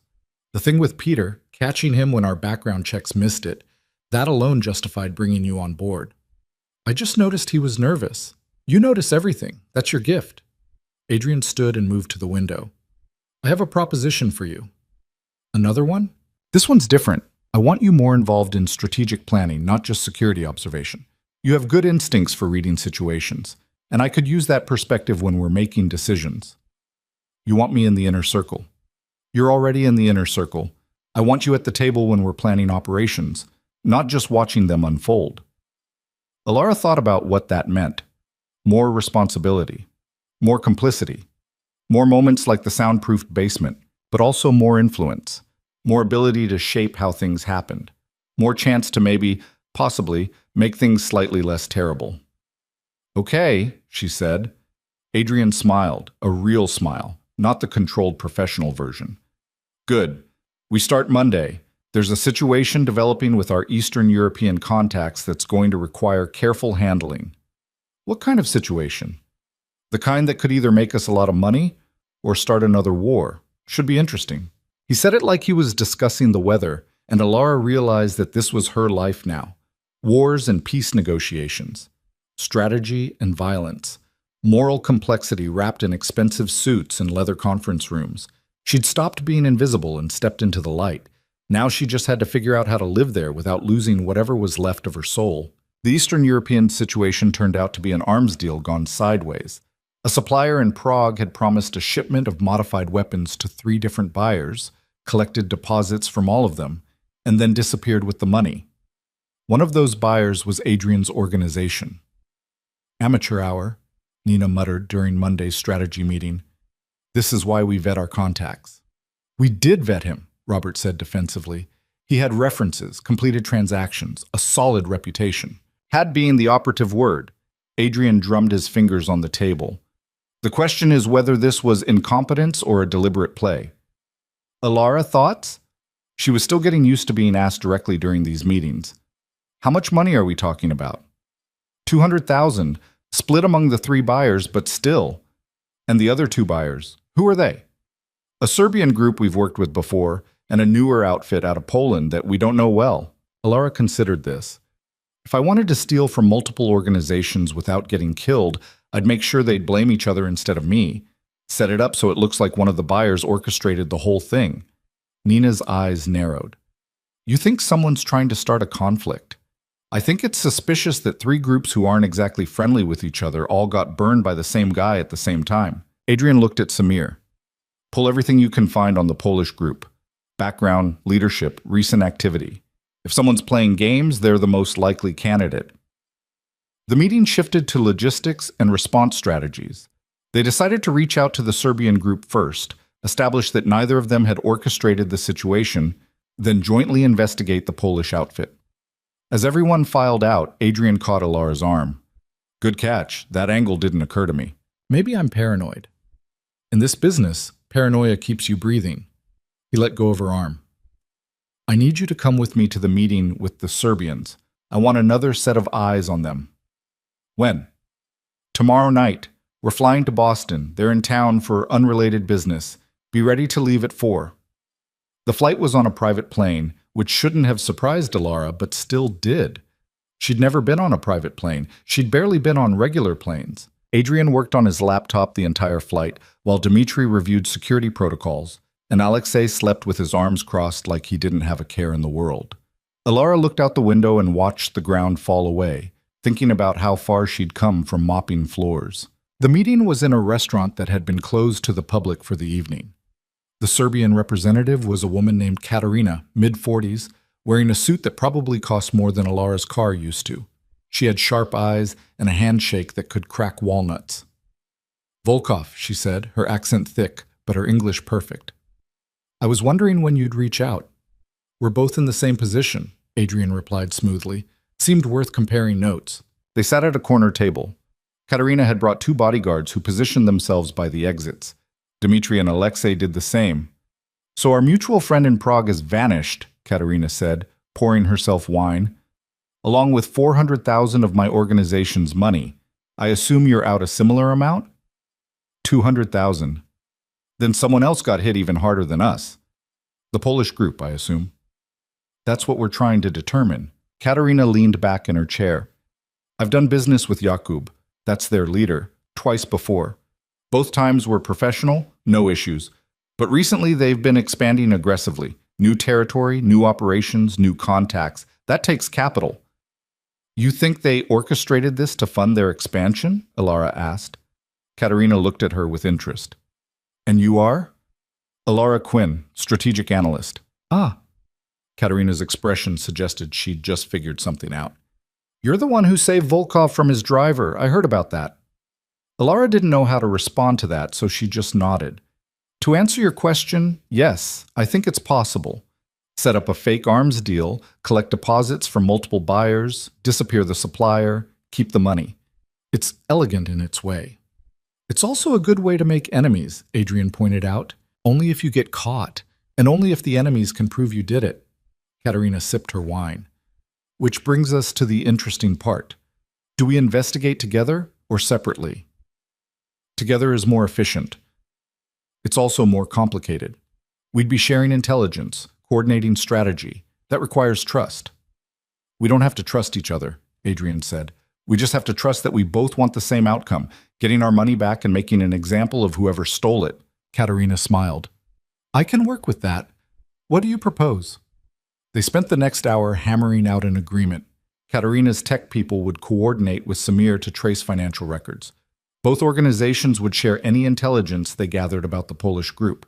If it turned out Jakub was responsible, they'd present a united front in demanding restitution. And if he refuses? Katarina asked. Then we respond appropriately, Adrian said, together. The smile that crossed Katarina's face was not warm. I like how you think, Volkov. On the flight back, Ilara asked the question that had been bothering her all each evening. What if we're wrong? What if the Polish group didn't do this? Then we've made a new ally in Katerina and we keep investigating, Adrian said without looking up from his laptop. But we're not wrong. I saw it in her eyes. She already suspects Jakub. She was just waiting to see if we'd reach the same conclusion. And if Jakub actually is innocent, then he'll have the opportunity to prove it. And if he can't prove it, he's probably guilty. Adrian closed his laptop. You're worried about fairness. I'm worried about starting a war with the wrong people. That's a valid concern, which is why we investigate thoroughly before we act. But Ilara, understand something. In this world, proof isn't about what actually happened. It's about what can be demonstrated. Jakub might be innocent, but if he looks guilty and can't show otherwise, the outcome is the same. That's not justice. No, it's not. But justice is a luxury we can't always afford. The investigation took 3 weeks. Samir and Katerina's tech people worked together like they'd been doing it for years, tracing money movements and digital footprints. What they found was damning. The Prague supplier had been paid by a shell company that traced back to a Polish investment firm. That firm had recently made several large transfers to accounts controlled by Jakub's organization. The timing matched perfectly with their expansion into new territory. More damning, one of Jakub's lieutenants had been in Prague the week the supplier disappeared. Hotel records, credit card receipts, even a speeding ticket placed him in the city at the exact right time. It's him, Katerina said during a video conference call. The evidence is overwhelming. Agreed, Adrian said. The question is how we handle it. We confront him, demand our money back plus compensation for the trouble. If he refuses, we make him regret it. He's not going to admit it. Probably not. But we don't need an admission. We need a response. They arranged a meeting in neutral territory, a warehouse district in Philadelphia, chosen because none of the 3 organizations had operations there. Jakub agreed to attend, which suggested either confidence or stupidity. Adrian brought Ilara, Dmitri, and Alexei. Katerina brought her 2 bodyguards. Jakub showed up with 4 men, all of them looking like they bench-pressed cars for fun. Jakub himself was younger than Ilara expected, maybe 35, with a shaved head and the kind of build that came from obsessive gym time. He wore designer jeans and a leather jacket, trying for casual, but landing somewhere around trying too hard. So, he said in heavily accented English, what is this about? Adrian slid a folder across the table. That's documentation of money transfers from your organization to a shell company in Prague. The same shell company that paid our arms supplier right before he disappeared with our deposits. Jakub didn't open the folder. And this means what? It means you orchestrated the theft, Katerina said flatly. You set up a fake deal, collected our money, made the supplier disappear, and kept the cash. That's an interesting theory. It's not a theory. It's documented fact. Jakub leaned back in his chair, utterly relaxed. Let me tell you a story. 3 months ago, I was approached by a man from Prague. He said he could provide weapons at below-market rates, good quality, fast delivery. I paid him a consulting fee to investigate the opportunity. A consulting fee, Adrian repeated. Yes, he was supposed to verify the supplier's legitimacy, check the merchandise, arrange logistics. Then he disappeared. I assumed he'd run off with my money. It was unfortunate, but these things happen. Your consulting fee matches exactly the amount stolen from us. Coincidence. Jakub's expression didn't change. I was defrauded, just like you. If anything, you should be helping me find this man, not accusing me of his crimes. Ilara watched his face, his body language, the micro-expressions that most people didn't even know they were making. He was lying. She was 90% certain he was lying, but he was doing it well, with the kind of confidence that came from practice. You're saying you're a victim here, Katerina said, her voice dangerously soft. I'm saying I was approached by the same con man who targeted you. I lost money. You lost money. Let's work together to get it back instead of fighting each other.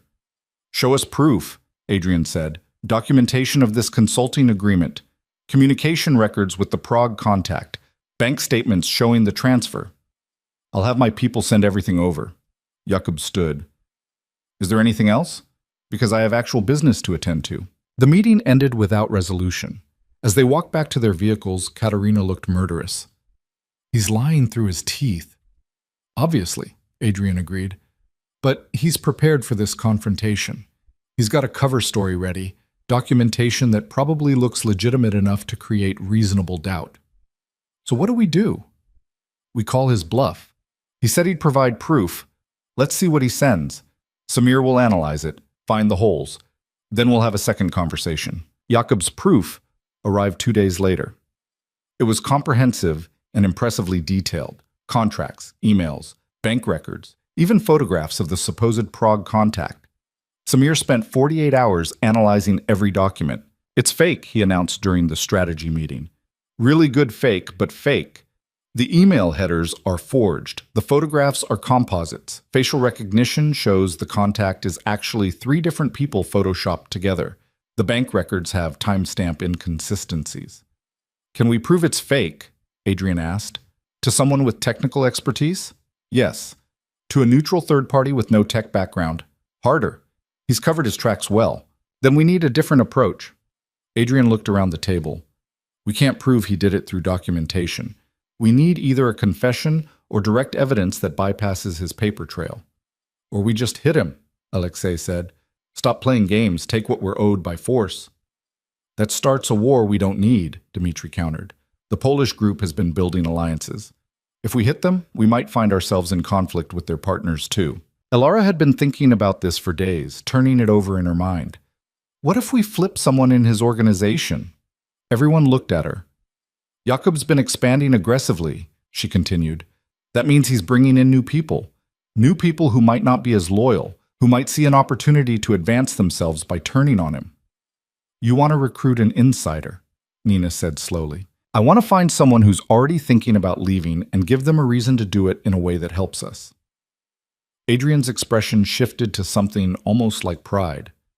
"Samir, can you identify potential targets in Jakob's organization? People who've joined recently, people who might be disgruntled, people who have gambling debts or family problems or anything that makes them vulnerable?" "Give me a week." Samir delivered in 5 days. He'd identified 3 potential targets, but one stood out. A lieutenant named Tomasz, who'd joined Jakob's organization 8 months ago and had recently been passed over for a promotion in favor of Jakob's cousin. Tomasz also had a sister with medical bills he was struggling to pay. "He's got motive and vulnerability," Samir said, pulling up Tomasz's file. "And he's positioned high enough to have access to real information." "How do we approach him without tipping off Jakob?" Dmitry asked. "Carefully," Adrian said. "We need an intermediary. Someone Tomasz would meet with who doesn't obviously connect to us." They spent hours working out the details. Finally, they decided to use one of Adrian's legitimate business contacts, a man who ran an import company and had no obvious ties to criminal activity. He'd approached Tomasz with a job offer, something that seemed like a normal headhunting situation. During that meeting, he'd feel out whether Tomasz was receptive to more interesting opportunities. The approach happened in a coffee shop in Queens. Elara watched the whole thing through Samir's remote camera setup, listening to the conversation through a wire the intermediary wore. Tomasz was cautious at first, suspicious of the too-good-to-be-true job offer. But when the intermediary casually mentioned that the position came with a signing bonus large enough to cover medical expenses, Tomasz's interest sharpened. "What would I have to do?" he asked carefully. "Just what we discussed. Manage logistics for our import operations. Handle scheduling, coordinate with suppliers, ensure smooth delivery. Standard operations work." "And the salary you mentioned, that's real?" "Very real. My employer values competence and discretion." Tomasz was quiet for a moment. Then, "Your employer, they're in competition with my current employer, aren't they?" The intermediary didn't flinch. "We operate in similar spaces, but we're offering you a legitimate position with a legitimate company. No illegal activity, no danger, just well-compensated work. If I accept, my current employer won't be happy. Then don't tell them until you're ready to transition. We're not asking you to burn bridges. We're offering you a better opportunity." Tomasz left the meeting without committing, but he took the business card. 2 days later, he called to schedule a follow-up conversation. The second meeting was more direct. Adrian attended this one personally, along with Elara. They met in a hotel room, neutral and anonymous. "You're Volkov," Tomasz said when he walked in. Not a question. "I am, and you're intelligent enough to have figured out what's actually being offered here." Tomasz sat down slowly. "You want information about Jakub? I want to know the truth about what happened in Prague. I believe your employer orchestrated a theft that cost my organization a substantial amount of money. I want proof. And in exchange, the job offer is real. Legitimate work, legitimate pay, help with your sister's medical bills, plus a bonus for your assistants, $50,000. That's a lot of money. It's a lot of risk you're taking." Tomasz rubbed his face. "If I do this and Jakub finds out, he'll kill me." "If you do this and provide useful information, you'll be working for me and under my protection by the time Jakub realizes anything. And between my organization and Katarina's Serbian group, we have significantly more resources than Jakub does." "You're talking about going to war." "I'm talking about recovering stolen property and ensuring it doesn't happen again.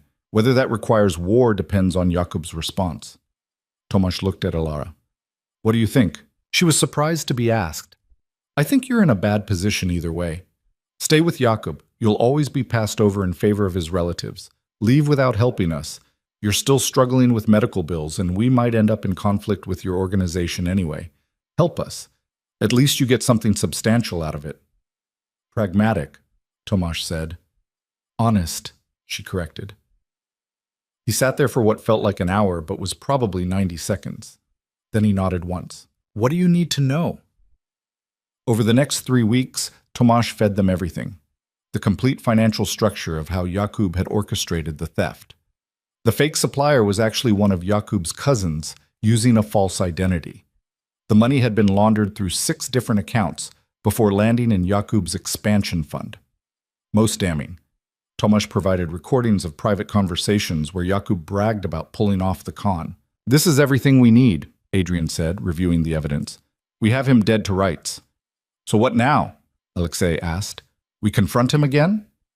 "We give him one chance to settle this quietly. Full restitution plus 50% for the trouble, and he shuts down his expansion into territories that border ours. If he refuses, we provide this evidence to everyone he does business with and watch his reputation disintegrate." Katarina agreed to the approach. They sent Jakub the evidence along with their demands. His response came 12 hours later, a refusal, plus a message that they could take their accusations and shove them somewhere anatomically challenging. "He's betting we won't follow through," Katarina said during another video call. "He thinks we're bluffing about releasing the evidence." "Then we show him we're not," Adrian replied. They distributed the evidence to every major player in their world, suppliers, partners, competitors, everyone. Within 48 hours, Jakub's reputation was destroyed. His suppliers cut ties. His partners backed out of deals. His financial backers demanded their money back. Within a week, his organization was in freefall. Jakub tried to fight back, making threats and accusations, but nobody was listening. He'd been caught red-handed, and in their world, that was a death sentence for credibility. 2 weeks after the evidence dump, Jakub called to negotiate. The meeting happened in the same Philadelphia warehouse. This time, Jakub showed up alone, looking like he'd aged 10 years in 2 weeks. "You've destroyed me," he said without preamble. "You destroyed yourself," Adrian replied. "We just made sure everyone knew about it." "What do you want?" "Everything we originally asked for. Full restitution, plus compensation, plus withdrawal from disputed territories." "I don't have that kind of liquid capital anymore. You saw to that." "Then you'll liquidate assets, sell properties, cash out investments, whatever it takes." Jakub's hands curled into fists. "And if I refuse?" Katarina leaned forward. "Then we move from economic warfare to the traditional kind. And trust me, you don't want that." They left him no room to maneuver. Jakub agreed to their terms because the alternative was extinction. Over the next month, he sold off assets and made payments until the debt was settled. When the last transfer cleared, Adrian called everyone together to divide the recovered money and compensation. "This could have gone very differently," he said as they reviewed the financial breakdown. "If we'd responded with immediate violence instead of investigation, we might have hit the wrong target. If we'd accepted Jakub's initial denials, we'd still be out the money. The approach worked because we were patient and strategic." "And because Alara suggested flipping an insider," Nina added. "That was the key to getting real proof." Alara felt herself flush. I just thought about what would work. That's exactly what strategic thinking is, Adrian said, seeing the situation clearly and identifying the effective approach. After the meeting, as everyone dispersed, Adrian asked Alara to stay. You're learning faster than I anticipated, he said once they were alone. I'm just trying not to get anyone killed through stupidity. You're doing more than that. You're starting to think like someone who belongs at this level. He paused. How do you feel about that? It was a genuine question, not a rhetorical one. Alara thought about it. Honestly, I don't know. 6 months ago, I was mopping floors. Now I'm helping plan operations that could start wars. It feels surreal. But not wrong? I don't know if wrong is the right word. Complicated, morally gray, necessary in a world that doesn't offer clean choices. Adrian nodded slowly.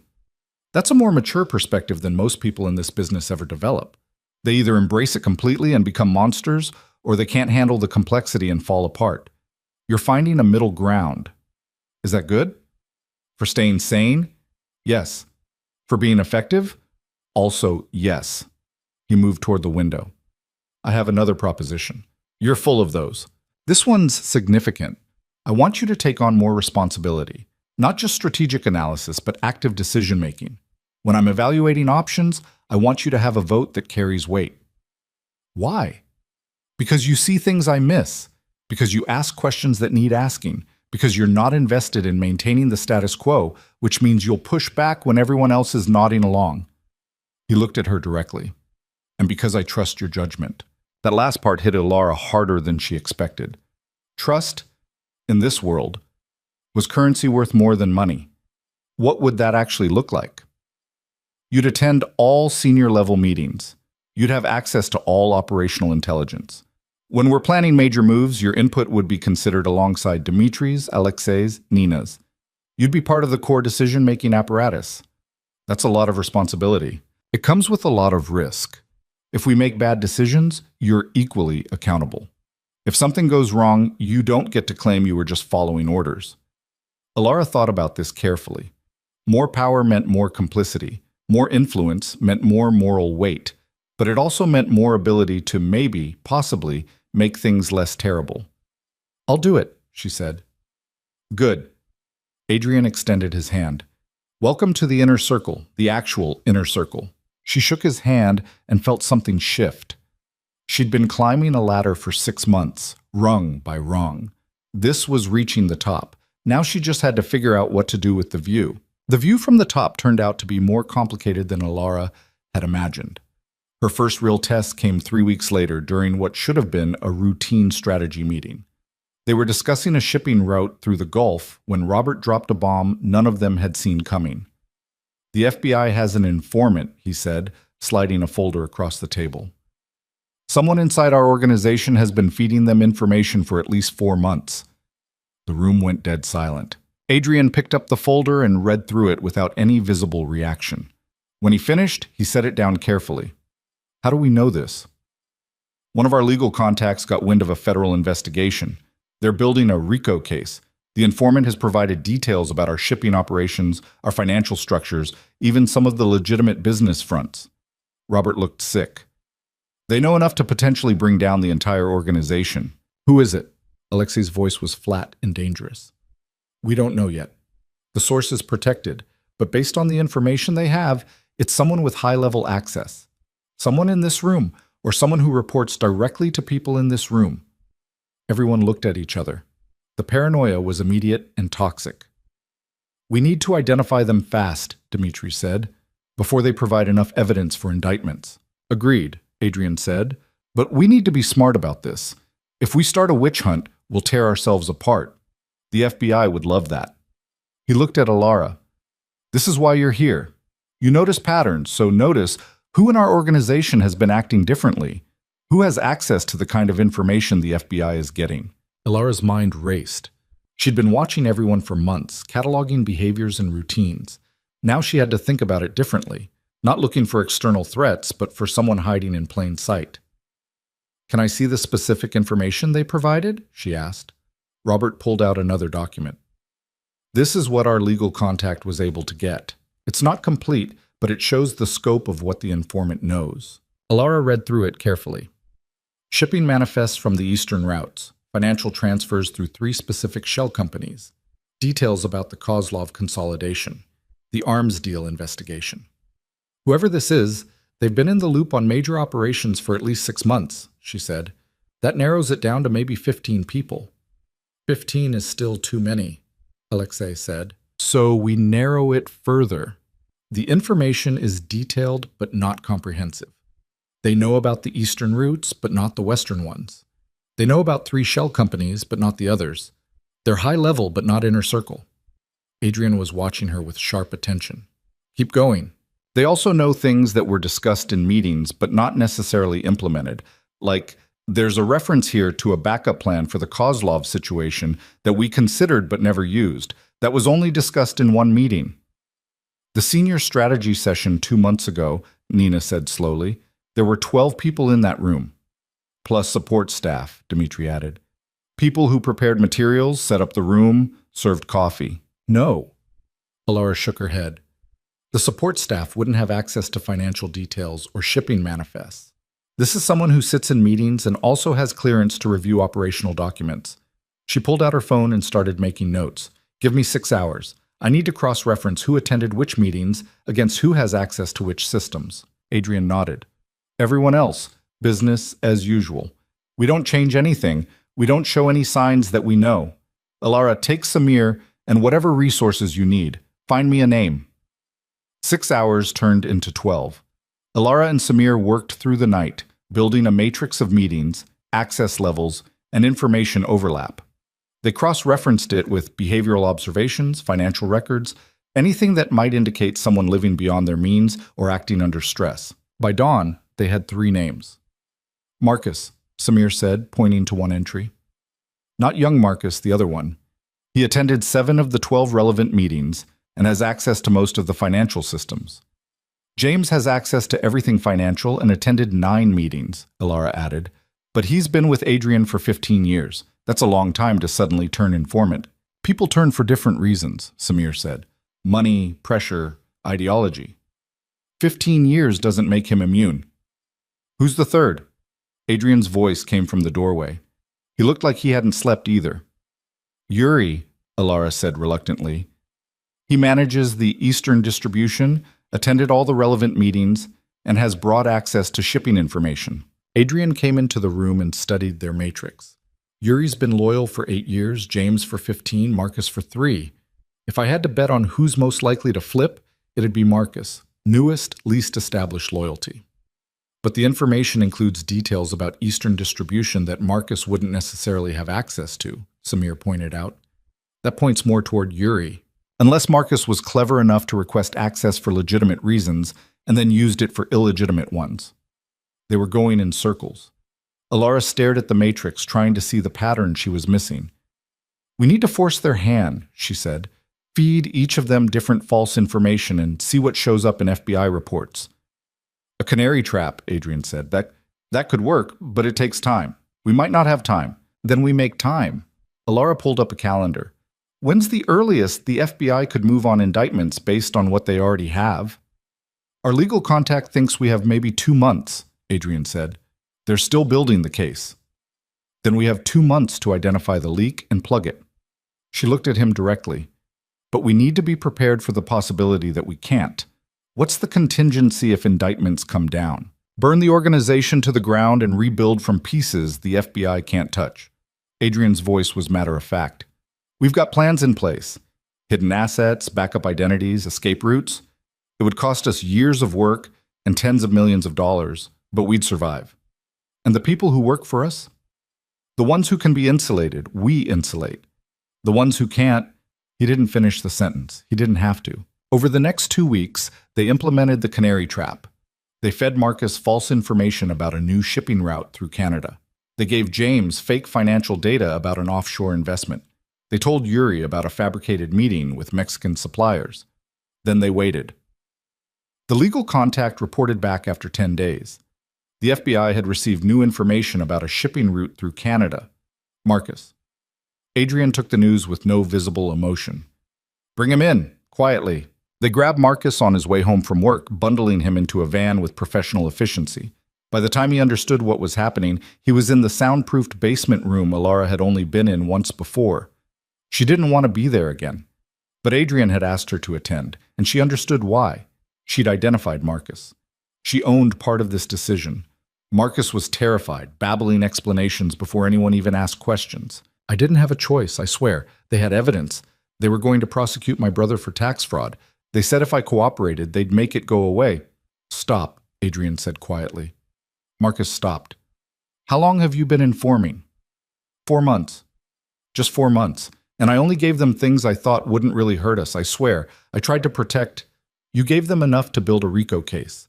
That's not protection, Marcus. That's betrayal. Please. Tears were running down Marcus's face now. Please, my brother. They'll destroy him. He's got kids. He didn't do anything wrong. They're just using him to get to me. Alara felt sick. This wasn't a villain.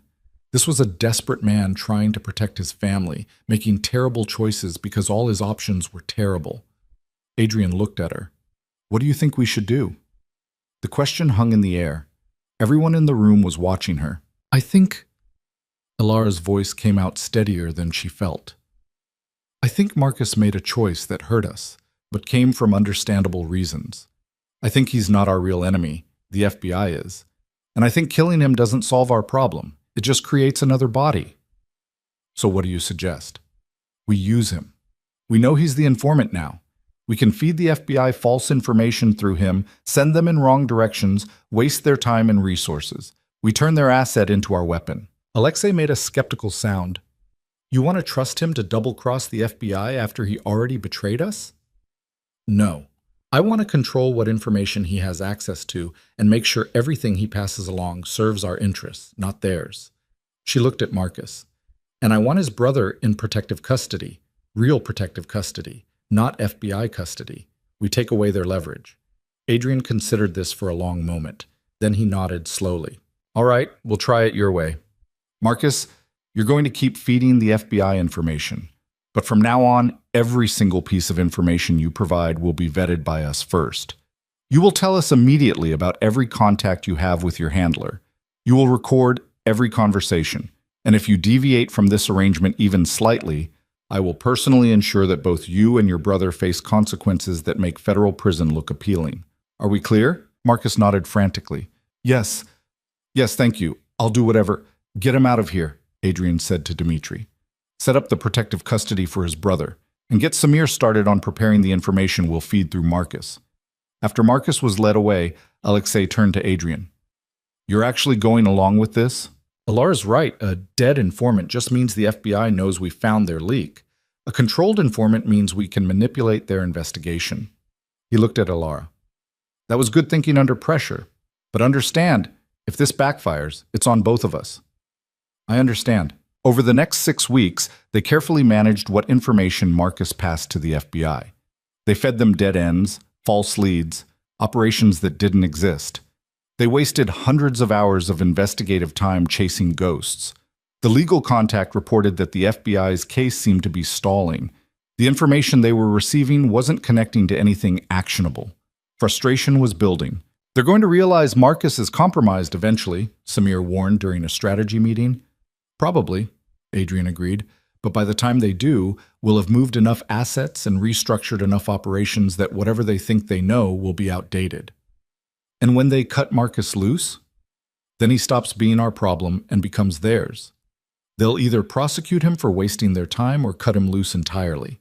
Either way, he's no longer useful to anyone. It felt cold, calculated, and entirely practical. Alara was learning that this was how survival worked at this level.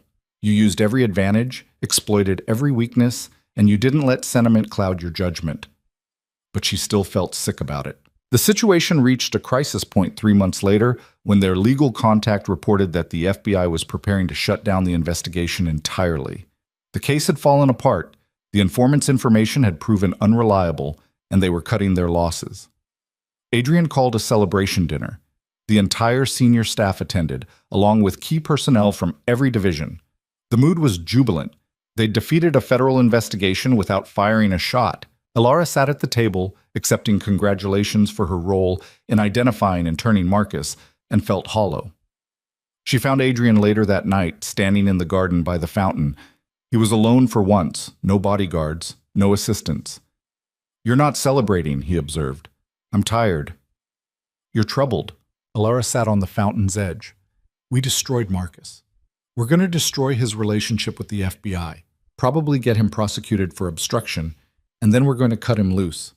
And yeah, he betrayed us, but he did it to save his brother. That doesn't make you uncomfortable?" "Every day of my life makes me uncomfortable," Adrian said. "But discomfort doesn't change reality. Marcus made a choice that put this entire organization at risk. Dozens of people who depend on us for their livelihoods could have gone to prison because he decided saving his brother was more important than his obligations to us.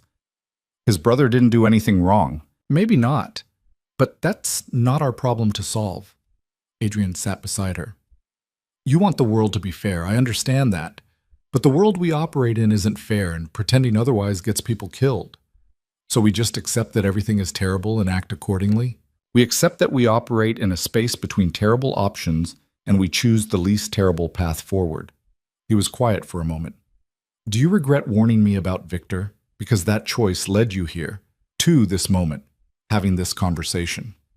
Alara thought about it honestly. "No, I don't regret it, but I'm not sure I like who I'm becoming." "That's good." "How is that good?" "Because the day you stop questioning whether you're becoming someone you don't like is the day you've lost yourself completely." Adrian stood. "I'm not asking you to like this life, Alara. I'm asking you to survive it while maintaining enough of yourself that you remember why you chose it in the first place." "And why did I choose it?" "Because invisible and safe was killing you slowly.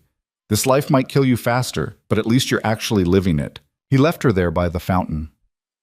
Alara sat for a long time, listening to water cascade over marble, thinking about choices and consequences. The next morning brought a new crisis. One of their suppliers in Southeast Asia had been arrested by local authorities. The cargo he was carrying, $20 million worth of modified electronics, had been seized. "It gets worse," Nina said during the emergency meeting. "The supplier is talking. He's giving up names, routes, contacts, everything." "How much does he know?" Adrian asked. "Enough to cause significant damage. He's been our primary contact in that region for 3 years. Options? We can try to get him out, bribe officials, arrange an escape, or we cut him loose and write off the region entirely. Or..." Nina hesitated. "Or what?" "Or we make sure he stops talking, permanently." The room went quiet. Adrian looked around the table. "Opinions?" "A rescue is expensive and risky," Dimitri said, "and there's no guarantee it works. If we fail, we've just made the situation worse." "Cutting him loose means losing the entire Southeast Asian operation," Robert added. "That's 20% of our revenue." Everyone looked at Alara. She was learning this was her role now, the voice that asked uncomfortable questions. "If we kill him, what does that solve?" she asked. "He's already talked. The damage is done. All we'd be doing is preventing future testimony and creating another crime that could potentially be traced back to us." "We'd be sending a message," Alexei said. "Don't cooperate with authorities or face consequences." "We'd be confirming everything he's already told them," Alara countered. "If a source mysteriously dies right after giving information about us, that makes his testimony more credible, not less." Adrian drummed his fingers on the table, thinking, what if we did neither? What if we let him talk, let the authorities think they've won, and quietly rebuild the operation under different structures they don't know about? "That's the long game," Nina said. "It would take years, but it's sustainable. If we kill every source who talks to authorities, eventually we become the organization that kills sources, that brings heat we don't want. If we let him talk but make sure what he knows is outdated by the time it matters, we come out ahead." They spent the next several hours planning the restructuring. New suppliers, new routes, new shell companies. They'd write off the seized cargo as a business loss and build something better in its place. It was the smart play, the strategic play. But Alara couldn't shake the feeling that they were making these decisions about human lives, whether someone lived or died, whether someone's testimony got them killed, with the same casual efficiency most people applied to quarterly budget reviews. That night, she couldn't sleep again.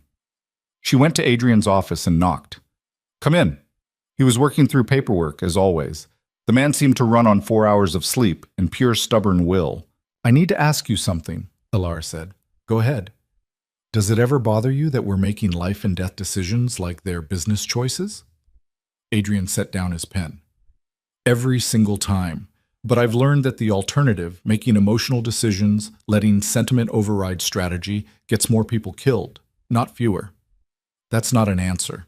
Yes, it bothers me, but I've also learned that being bothered by something doesn't change what needs to be done.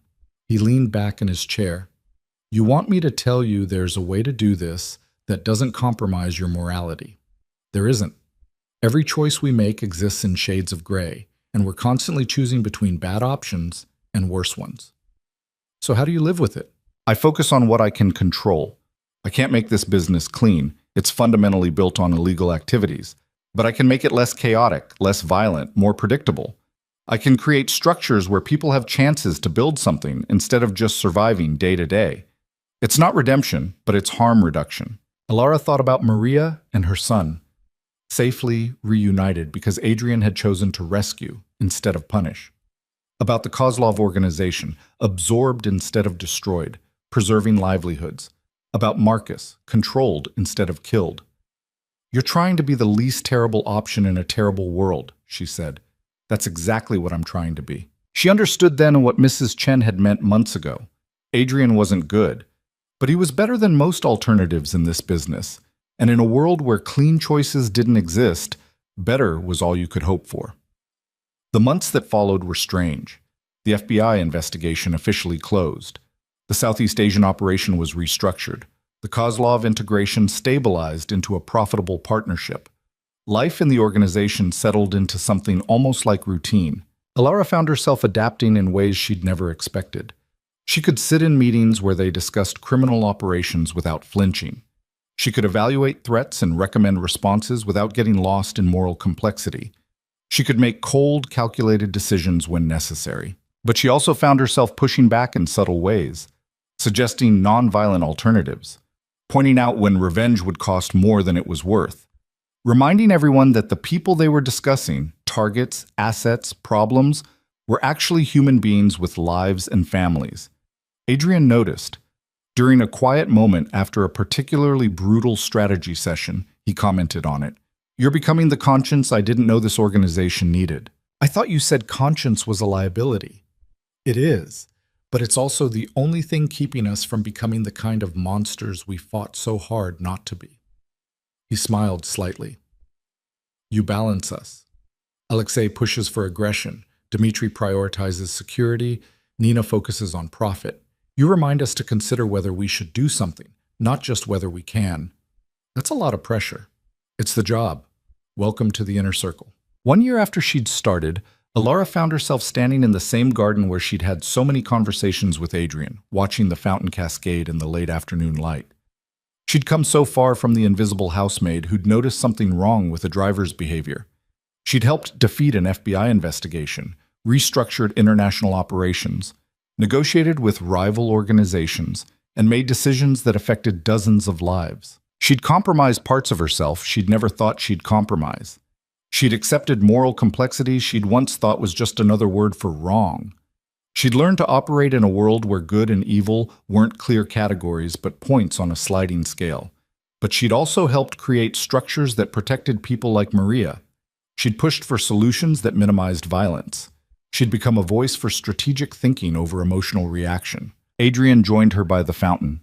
He did that sometimes now, seeking her out for conversations that weren't about business. What are you thinking about? He asked. Whether I've lost myself or found myself. I'm still not sure which.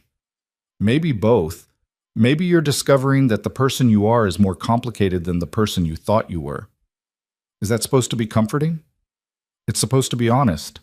He was quiet for a moment. I have something to tell you. Something in his tone made her turn to look at him.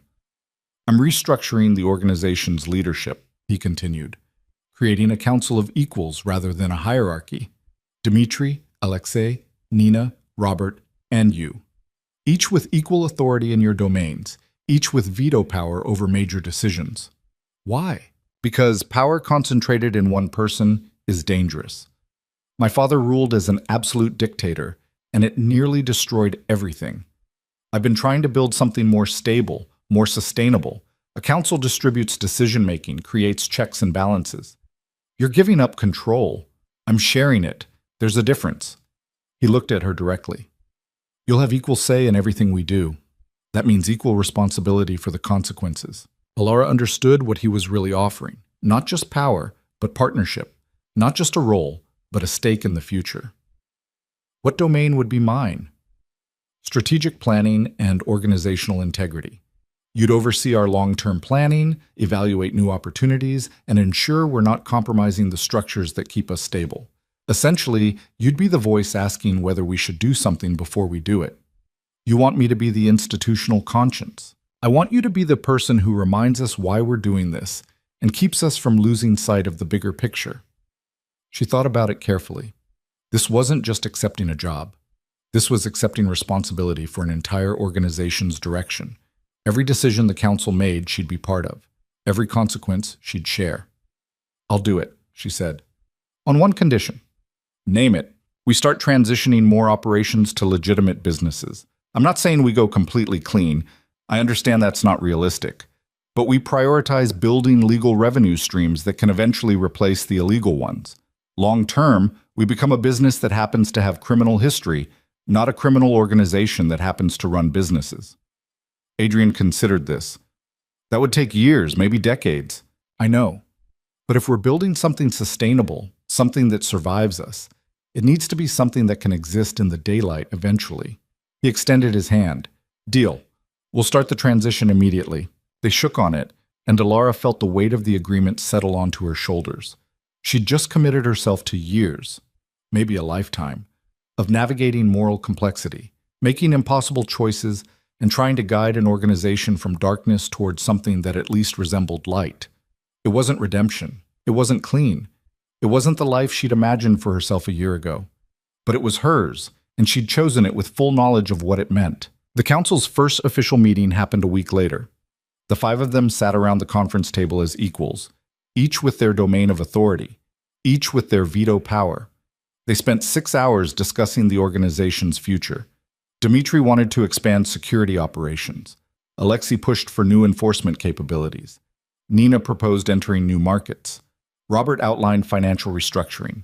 Alara presented her plan for legitimate business development, real estate investment, import-export companies, consulting firms. Revenue streams that looked completely clean on the surface, but could be gradually separated from criminal operations.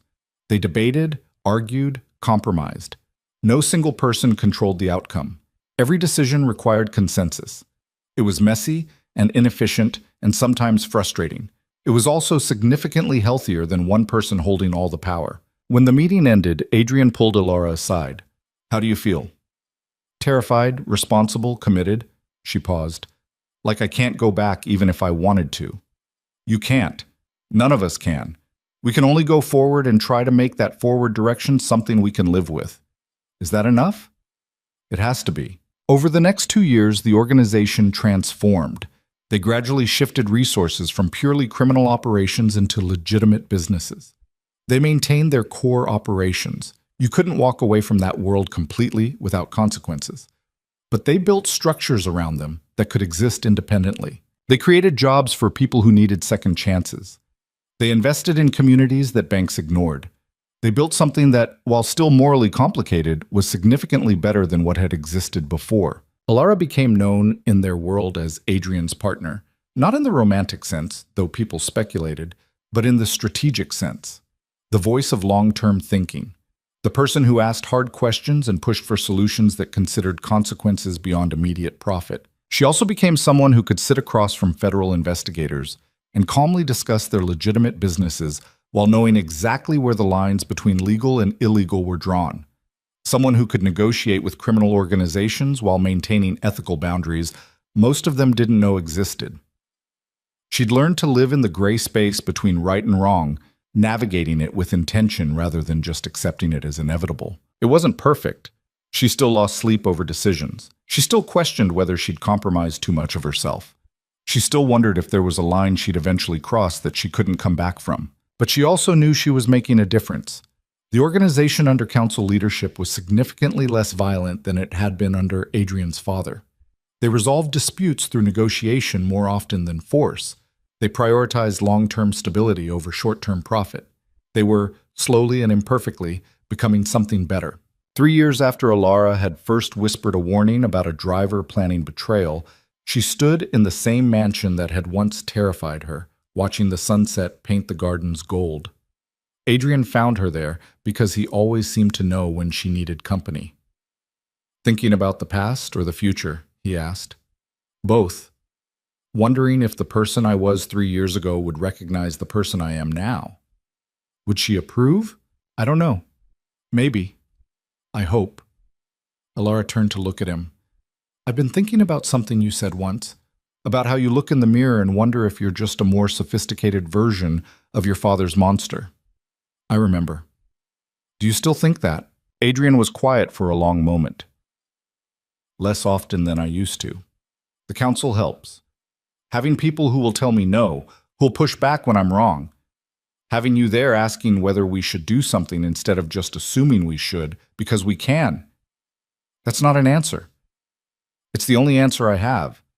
I'm still capable of terrible things when necessary, but I'm also capable of building something better than I inherited. Maybe that's enough. Maybe it has to be." They stood in comfortable silence, watching the day fade into evening. Alara thought about all the choices that had led her here. The choice to speak up when she could have stayed silent. The choice to accept Adrian's offer when she could have run. The choice to stay when she could have left. The choice to push for something better when accepting the status quo would have been easier. Every choice had cost her something. Innocence, certainty, the comfort of clear moral boundaries. But every choice had also given her something. Purpose, influence, the ability to make a real difference in a world that didn't offer clean solutions. "I don't regret it," she said quietly. "Any of it, even the parts that cost me." Adrian looked at her with something that might have been pride or respect, or possibly even affection. "Good, because we're going to need you for what comes next." "What comes next?"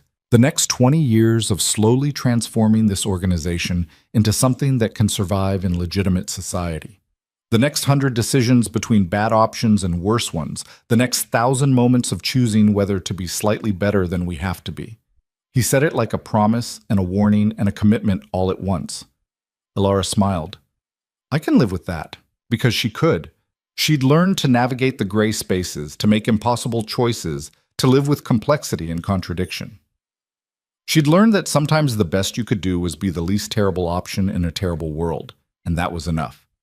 She'd learned that power without conscience was monstrous, but conscience without power was useless. She'd learned that she could lose parts of herself and still remain fundamentally herself, as long as she kept questioning, kept pushing, kept trying to be slightly better than necessary. And she'd learned that family wasn't about blood or legality or conventional morality. It was about the people who stood beside you when the choices were impossible and helped you navigate towards something that might, eventually, resemble light. Adrian's organization would never be clean. Alara would never be innocent again. The world they operated in would always demand compromises and exact costs. But they would keep trying to be better than they had to be. They would keep building something sustainable.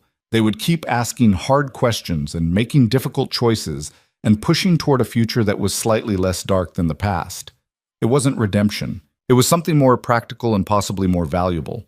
It was progress, measured in inches, built on compromise, sustained by people who refused to stop trying to be better, even when better was never going to be good enough. And standing in that garden, watching night fall over an empire built on violence but slowly transforming into something more complex, Alara understood that this was her life now. Not the life she'd imagined mopping floors in invisible silence, but the life she'd chosen by speaking up when it mattered. And she would live it with intention, with purpose, with the understanding that every choice carried weight and every day offered another chance to be slightly better than necessary. The empire would continue. The challenges would multiply. The moral complexity would never resolve into comfortable clarity, but she would be there, asking hard questions, pushing for better solutions, being the conscience an organization like this desperately needed. Because someone had to. And she'd learned that she could be that someone without losing everything that made her herself. The fountain sang its endless song behind them. The mansion stood solid against the darkening sky. Inside, people went about their work. Some legal, some not, all part of the complicated machinery of survival in a world that didn't offer simple choices. And Alara Quinn, who'd started as a housemaid nobody noticed, stood as an equal partner in leading it all towards something that might, eventually, deserve to exist in daylight. It was enough. It had to be. And for now, on this evening, watching the stars emerge over an empire still finding its way from darkness toward dawn, it was.